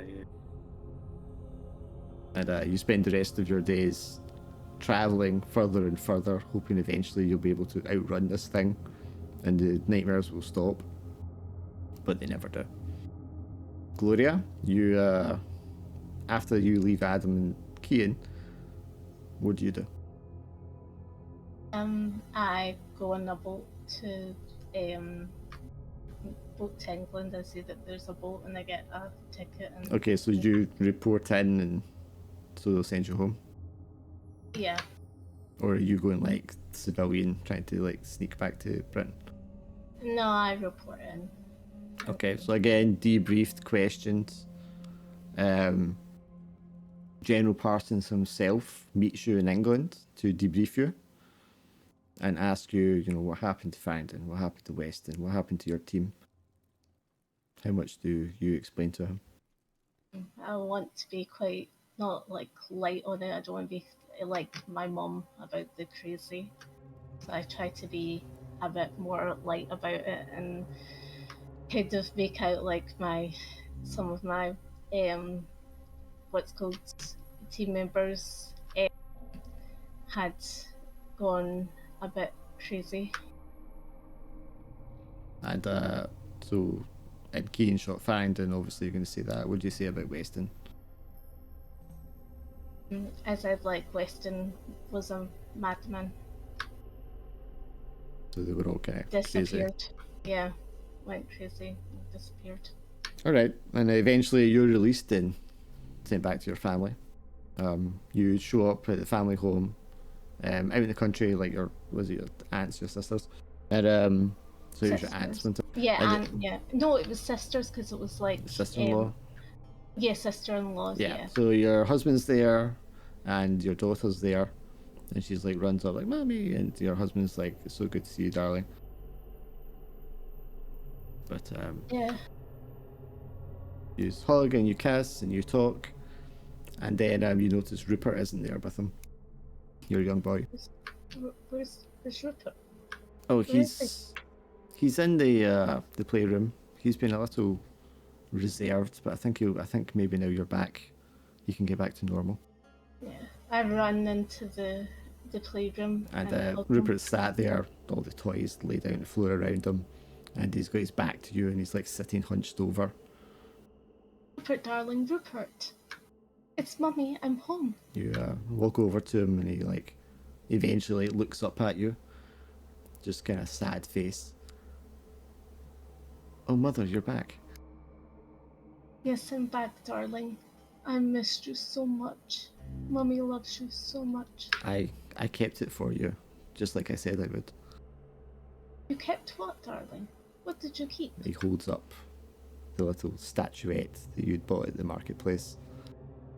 The man gave it to me and told me to keep it for you, and I kept it. Darling, I'm saying to my husband, I'm like, darling. You hear like a knock at the door as the kid's talking to you, and then your husband comes through with a man behind him as you turn around to him and saying, darling. Do I know who the man is? No, he's a very tall, imposing looking figure. He's got I don't know, there's like a darkness about him, is the best way to describe it. Something about him sets you on ease. And he's talking quietly to your husband in the other room. Who is this, darling? Oh, well, perhaps I let him speak to you. I'll go check on Rupert. How is he? I'll come with you. The man steps over to you. Sorry about meeting you like this, Mrs. Pemberton. My name is Malcolm Ferguson. I was a friend of your mother's. Fuck her! I'm very sorry to tell you this, but she passed away the night before last. Oh my goodness. He looks down at the little Mummy. statuette in your hand that you've taken from Rupert. And he says, well, that's an interesting trinket you have there. Would you like it? Cian, you're really not sure what happens to yourself for the next length of time. Your memories and thoughts start coming back more, as well as thoughts and memories that don't feel like your own. You're seeing vistas of stars and constellations that you don't recognize, nebulas of gas and plasma in the universe coalescing and cooling. But you are transported over the course of weeks, and you become dimly aware of the shivering and cold rain beating down against your skin. Your body feels more kind of like swollen than it did before, and the texture of your skin is like harder and rougher, a more kind of leathery feel to it. But you're covered in a shroud, and eventually like you feel like an engine stop or the vehicle that you're in stopping, and you hear a soft and welcoming female voice. Mr. O'Doyle, is that you? I just turn my head towards the source, and I guess I'll try to say, yes, that's me. You can hear her kind of going, dear God. And then she's like, my name is Sandra McKinley. I'm a friend of Father Campbell. I'm here to collect you. Oh. She puts an arm around you and kind of ushers you into presumably a car of some sort, where you travel again. And after a time, you hear a voice you recognise as Father Campbell. My dear boy, what's happened to you? They try to give you food, you're unable to eat. They try to give you drink, you're unable to drink. They talk to you, but over the days and nights, Sandra kind of goes away and disappears from the scene, and it's just you and Father Campbell. And as time goes on, he spends less and less time with you, and you become more and more like contained within yourself. You feel like you've just been left in a room somewhere. You try to move around and you feel like your movement has been restricted. He's like bound you with chains or rope or something. Eventually, your limbs kind of rot and drop off, and you're immobile, just like a lump on the ground.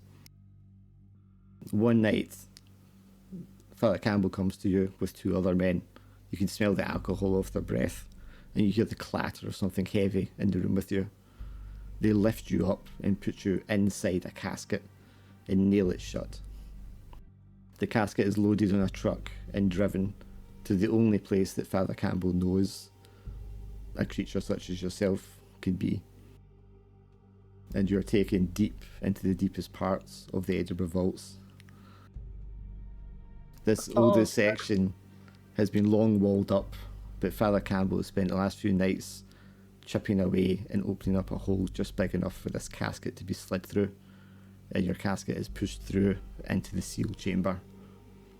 The two men are paid in whiskey and leave, and Father Campbell sits there drinking, apologising to you profusely over and over again while he weeps, and again seals up the hole he created in the wall. The last thing he does as he finishes bricking it up is make the sign of the cross and says a prayer for your soul, and leaves you there in the casket in the dark alone. And that is the end of the season. Wow. Yeah. You know, it'd be funnier. Wow. So what Yeah, happens with the whole Wait, what'd be body funnier is that thing? thing. Is that it's like the end, and then you see Kian's fist come out, and it's question mark. Well, he doesn't have a fist anymore. He's lost his arms and Yeah, legs. I He don't is a got any worm. arms. He's Oh, just a damn. blob. Eventually, though, that wooden casket will rot away, and then he Yeah. can wriggle free. Yeah, and then I'll want to visit my friends again. Meanwhile, back in the tunnel. So yeah, Lewis, that one time, man, we had great ass, chitlins, man. It was Can great. imagine it. For a long time, Lewis looks forward to seeing Adam every night, although knowing that he can't ever let him stay here. Yeah, and yeah, hey, which way? Oh, this way. Right. So see the Ferguson guy, does he go away? Well, I mean, we'll find out in different seasons. No, this motherfucker is the behind everything. Okay, so I'm gonna say this out loud to you, Dark. Uh-huh. If I'm able to play this again and give my diary to my next character, how many pages? I mean, I'm glad you did that, but you won't get to give your diary to the next character. In a future season, maybe not the next one, I'm sure your diary will come up as like a historical artifact somebody has. Yeah, there's loads of letters that we've done and stuff like that will come up. Yeah, I'm just waiting for the cameo of like Lewis and Adam somewhere, like obsessing about chitlings like thousands of years in the future. I actually had a different ending for you, Lewis. Actually, I can tell you a little bit. So your father is waiting to for you to come home, so he can tell you he's been waiting to tell you for a long time. And his memory goes back 30 years ago or so, when he's woken by a knock at the door in the middle of the night, and he goes down the stairs and it's raining outside, and it's Father Michael Thomas, the man that him and his wife came to because they're having trouble conceiving their child. And Father Thomas says, "It's time, Mr. Barker. Come." And he's like, "This time of night?" And he's like, "Yes, the Lord has blessed you, and the child has arrived." Your dad's confused. He gets his jacket on and he goes with him. "Surely not now in the middle of the night. Where are we going?" Takes him, he says, "We must go to the mine." And your father, you're more confused. "Why the mine?" And he says, "Because that is where the miracle has happened. But I need you to get me past the guards." And your father, not sure that he can accomplish this, promises a ride to the guards, gets them into the mine, and you descend down they descend down the old elevator to the deepest new tunnel.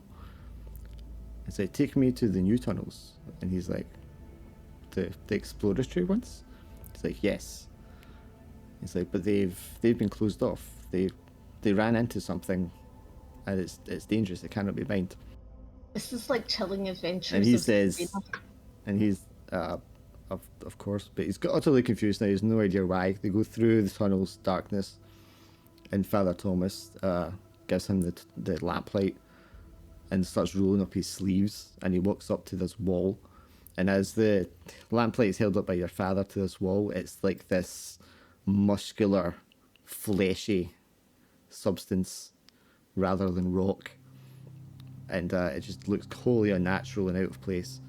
And Father Thomas rolls up his sleeves and sticks his arms into this biological mass and rummages around and pulls out a newborn baby and puts it into your father's arms and says, "Congratulations, Mr. Parker. It's a boy."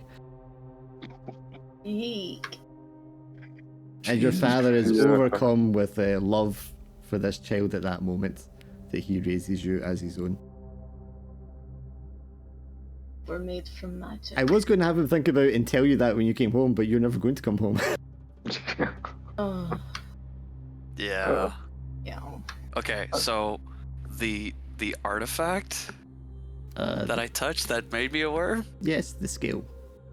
Yeah, what the fuck is up with that? So I was thinking Apophis of Pep is this common shared history a lot of cultures have relating to the chaos god serpent, which existed before order and the universe was formed. That's what they're worshipping, and this was a scale, supposedly a scale of its skin. Uh-huh. And when you touched it, which you didn't have to do, your blood activated it, and it fluffs out, and these spores come out of it. Now, for some reason, because of Lewis's special birth, it doesn't affect him, but it affects you. Right. And it can contaminates you the way it would contaminate anyone. Right. So, okay, but also, first of all, what's with the doorway that we found in the temple? And B, whenever I threw it, it opened up and sprouted wings and then took flight. Yeah, because it's a weird alien thing. Also, Okay. right, okay. If you know, Keen hadn't have, you know, killed the captain, right?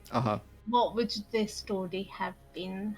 The captain, the creature, would have brought you to the temple and got you to go inside, because the creature, because all those little etchings around all the entrances and doorways and stuff, they stop the creature from entering. That's why it was. That's why I was so pissed. It needed you. It needed you to go in there and fetch it the map. Yeah. And now you destroyed the map, so that was no good. But if you have seen the map, and at least two of you had seen the map clearly, it could rip the image from your memories, leaving you insane. But Lewis managed to escape it and prevented it from doing that. Oh, that's so good. Sucks. Was there any path I could have chosen there that I would have avoided being trapped in the... Yes, if it had caught you and ripped the memory from your mind, leaving you insane, then you would have lived and not been trapped in there. The Keeper, however, is a spirit thing in the temple whose whole existence is to keep the knowledge within that temple and stop the creature's race from gaining that knowledge.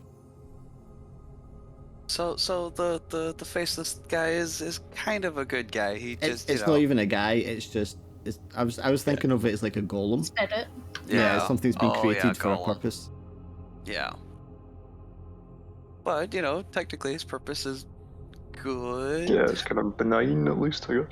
Well, the people that created it originally for that purpose had good intentions for it, to keep that knowledge away from these things. Okay. See, when it came to the bolt, right? How with with the sailors all dropping off. So what was actually happening to the Matthew, who was out on the deck that night, wasn't just being careless or drunk or anything like that. He witnessed Weston doing something unnatural, and Weston had him cast over the side of the boat. Okay, and the Farrington. So Farrington, unfortunately, was the veteran. He'd got involved in the occult and was pitching Operation Witchpire. It got okayed, but in the same weekend it got okayed, just a few weeks ago in January there, his wife was caught in a fire after a bombing in London and died in the fire. Oh, goodness. The receipt you found was a receipt for her funeral. Okay. She died. He was overcome with grief and wouldn't have done Operation Witchpire because of circumstances, but the creature needed him to do Operation Witchpire to bring you to where it needed you to go. So it used mind control to control him. But because of his grief, it's a strong emotional barrier, which means that sometimes he wasn't fully under control. And if he was under the influence of alcohol especially, it kind of weakened it. Right. That game is called Getting Over It. Okay. Yeah. I know. We said this earlier. Was going to say about the mortuary. So basically, if I had examined the autopsy, you'd have noticed inside like the transformation starting to occur to some of these like insides, and it was full of flatworms. But I mean, that was all. There wasn't really anything extra to get there. But if you hadn't destroyed the body, and if you hadn't passed the roll where you were trying to trick the creature Weston that the body was destroyed, he would have attempted to collect the body because he was trying to hide evidence of it. Oh yeah, okay, fair enough. But we kind of destroyed the body, so I think when Goose said I don't think it's a good idea if we leave the body here in case something happens when we're not here. He was like, spot on. Damn. Intuition. Yeah. Oh, and fucking Ferguson, dude, it goes back to him. I mean, I can't. It might reveal things I want to do in the longer term story, yeah, but no, don't do that, yeah. I'm still reeling from the fact that Alistair fucking sealed me up in the vaults. well, man. I mean, he's an old man by this point, right? No, a really yeah, old no, man. it He doesn't totally know what makes to do sense. with you. He can't Yeah. physically look after you much longer. And then the only thing he can think of doing is putting you somewhere where monsters are already kept and out of the way. And so that's where he puts you in the vaults. I'm already like transforming, so yeah, it totally makes sense. I don't blame it, but it's still so deeply fucked. Oh man, I only can imagine what he's feeling. Pain, just pain. I was gonna say, now, Mildred died, okay? So what happened to Mildred? I mean, she just passed away, and I mean, she was an old lady as well. She just passed away. Wasn't really that old. So. Yeah, but she also like wasn't able to care for herself and stuff like that. She, to your knowledge, she just passed away naturally. Okay. Fuck, man. Which is why she never answered you. Okay. What if I never touched that fucking scale and I survived? What would have You happened wouldn't have then? transformed. Well, No, that's you would it? have just been. You would have Would've been. lived? Well, so you can't navigate the maze, the temple, unless either you're Lewis, or Right. you have been touched the scale. And you can only navigate, this is why I was getting you to do rules, Lewis, when you're in there. You can only successfully navigate the maze if you go more insane by gaining insight. So the fact that you were doing insight rolls and you kept gaining it meant you kept getting it right, and you actually got them out of there within like 2 rolls, I think. Yeah. If you that's... if you didn't break You've been insight, stuck. then Keen would have to do it. And if he didn't do it, then you would have stayed sane, but you would have stayed trapped there. Because that was the one time that you started failing the insight rolls and getting insight. Yeah. And I don't think this is breaking anything either. When you were at the top of like the tower inside the maze, and you could go outside where the thing flew away, that was door. you watching the city of Carthage burning to the Roman invasion. Yeah, like, I fucking thousands of years ago. I don't think there was If you'd have left out the cave there at that point, you would have been thousands of years in the past. Bro, Yes. I fucking knew it. Oh man. Because you had successfully passed the insight roll at that point, so you went the wrong direction, and that direction would have taken you out to a completely wrong time period. So the German guy, so where did he go, and then he... You met him in there. He was Yeah. trapped in the maze. He didn't pass his insight rolls until eventually he did. But when he came out years before. But all he knew to do was like wait around to kind of see what Until we happened. came out. And then Wade showed up. And then when you did the tablet in front of him, he thought, I could use this tablet to go to the creature and try to barter. Because him and Milo, they weren't after the Doomsday Cult's purpose of bringing it. They weren't after the Brotherhood's purpose of preserving things. They were after the secret to immortality. Oh, could I ask a quick question as well? Right. Say if we didn't go to the cave and we went to the camp, what would have happened? When you were turning yourself in, type of thing. I mean, I don't. No, as in we were driving. How I was like, at the end, my character was fast driving. Yes. I mean, either the camp in the cave. I mean, the creature used Adam as like a lighthouse, and that's how he was able to like find you. Beacon. And that's how he could see it as he got closer. And it marked him originally in Italy. That's why he was there. And so it would attract you down wherever you were going to have this confrontation at the end anyway. Okay. But if you just done it in a different setting, because you wouldn't have been in the cave, but then Lewis wouldn't have been able to run into the temple and such. So us going to the cave is what it wanted? Because it wanted the map. It needs to know where the child of Amnahar is. Yeah. Okay. And because Lewis went into the cave past all the etchings and basically, saved himself. He couldn't grab Lewis and rip the memory out of his head. Yeah. So Lewis was safe. And the keeper's not made to like kill, so it just keeps you there. It's not going to kill you. It just keeps you there. It keeps you alive, but you're just like trapped there. Okay, so he said like that he had a marker. Did anyone else? Did we all have markers? No. Okay. Was that the marker from the creature or from the keeper? Adam had the marker from the creature because it marked him in Italy. Okay. So that was what the keeper was referring to whenever it. Yeah, because it can see that he'd been marked. Right. Yeah, it's the bite and the leg. Yeah. Well, no, it was back in Italy. When he originally saw it in Italy, that's why he was there, because it was there to mark him. He was just part of a longer term plan to get Lewis and anyone else into that temple. Well, that's a bit scary. So if we'd have all been in that room and he was there, we would have all been marked and sent to that room. Well, you wouldn't have been, because that was in Italy. No, I'm talking about in the sort of. No, he was already marked. The photos. No, he was already marked. The keeper just knew he was marked. Yeah. Oh, okay. And needed to contain it. If he hadn't succeeded his role in that room with the keeper, it wouldn't have just like sliced his chest open. It would have pulled his insides out and killed him. Oh, Jesus. Not because it's trying to kill him, but because it's trying to get rid of the mark. Right. But he passed the role, so he was fine. Yeah. The back on the boat, Finley's voice. What was up with that? When Kian heard Finley talking to him. You're just crazy. What about the You've had an weird... alien inside you and shit, man. You're fucking messed up. That's absolutely fair. And then like the wooden pendant. The reason you were having hallucinations and nightmares and sort of weird stuff happening in the boat is because you were in proximity to the creature. The creature, and its psychic abilities that were like affecting Fangden and such.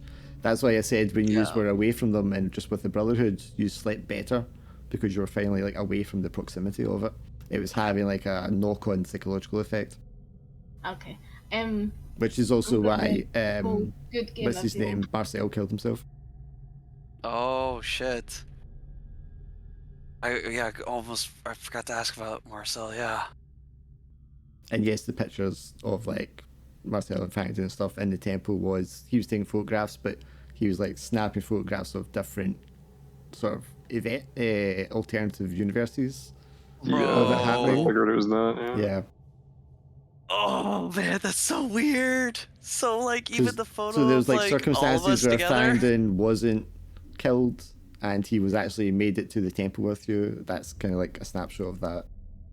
When it came to the shit, we found the body in the when Kian found the body in the thing, if we would have shot him in the head, we would have saw it earlier. Sorry, which body? The body in the chest.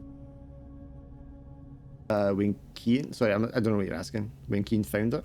Okay, yeah, when Kian found the body and we encountered the original one in the room, we would have like attacked it or something. We would have saw it early, or no. If you'd gotten into the chest or the room, like between transformations or whatever, you would have seen like the remains that was in the chest. Oh. Yeah.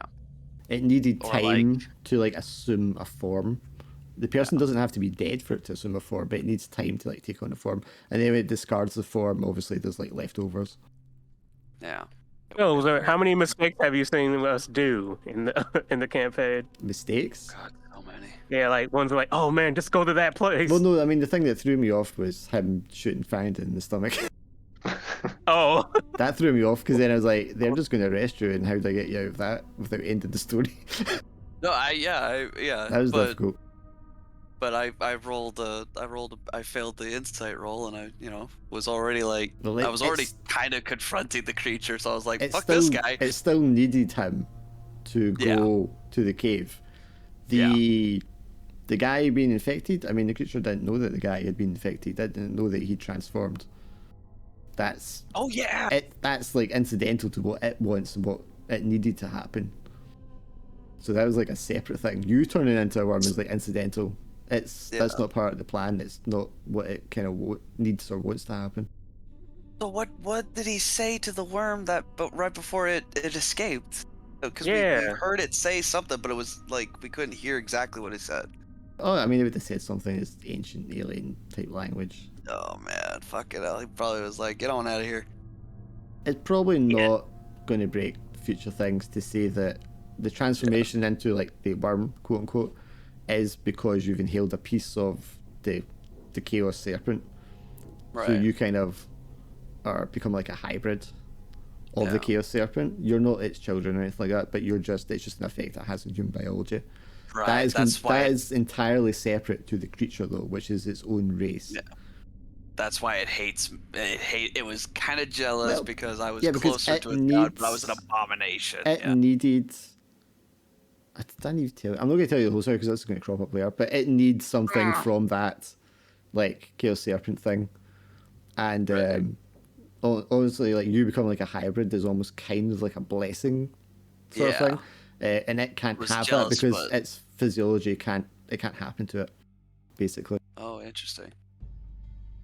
And yeah, I can't tell you other things because they're just going to crop up. No, that's fair. I have lots of like kind of background information, but that's probably going to crop up in bits and pieces in other ones. But ultimately, destroying the tablet was a good idea. Yeah.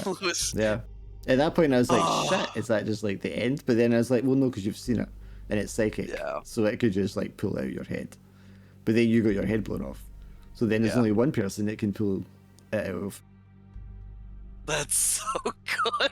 I mean, that's generally how I try to do things. There's not a lot of plot laid down, but everyone has like a motive, and I'm just trying to think what they would do to accomplish their goal, and just try to do it that way because that's mostly logical, and it usually kind of works out well. Yeah, I mean, it's amazing. When it came to Killian coming up the hill, I was a little bit happy about it until you said that, that creature's behind. I'm like, oh man. Yeah, so obviously it took Killian's form. It hadn't taken Killian's form until after you left Killian and went into the temple, though. Mm-hmm. Because he was out there waiting for you guys for presumably days, and then it found him and thought, well, I'll just become Killian when they reappear again. Yeah. Which the moment we found his old clothes, I was like, can't trust Killian if we see him again. Don't fucking do it. So yeah, I hope that was satisfactory to you guys. It's It's a tricky thing to piece together, I find. Where did you find that cult that Killian was in? The cult? Where did I find it? Yeah, I mean, Apep was an Egyptian god, which is related to this chaos serpent, which is something that reoccurs in a lot of cultures, going right back to Sumerians. So they're just like a cult that kind of believes in it. Cult of Apophis is the other one. That's what the Nazis' version of it was. And they believe in similar things, but obviously they got a different stance on it. Originally, Lord, I thought you wanted to know this as well. Originally, I was going to have you guys go to Syria and then Egypt, and then maybe to Czechoslovakia to like uncover bits and pieces of the trail. But as we went on, I was like, okay, this needs to cut down and cut down and cut down. What makes sense? Yeah. But it was going to be a bit more kind of hopping on the trail. Yeah, that's fair. Oh, the praying man, or I guess Kareem. Why did he survive? Because he touched the scale. He was the same as you. Oh, okay. And it was just so he's whenever I cracked his skull. He's like functioning at the bottom of that pool as just like a mound of broken body. Oh my God, he's got it so much worse than Kim. He's just there. Yeah. Because he's not going to fully transform. He's just got the sort of immortality of it, but not in a good way. Oh man, that's rough. Oh well, sucks to suck. But whenever he saw Lewis, he kept calling him the blood of Teshub. Yeah, because for whatever reason, what's infected him allowed him to see Lewis a bit more truly for what he is.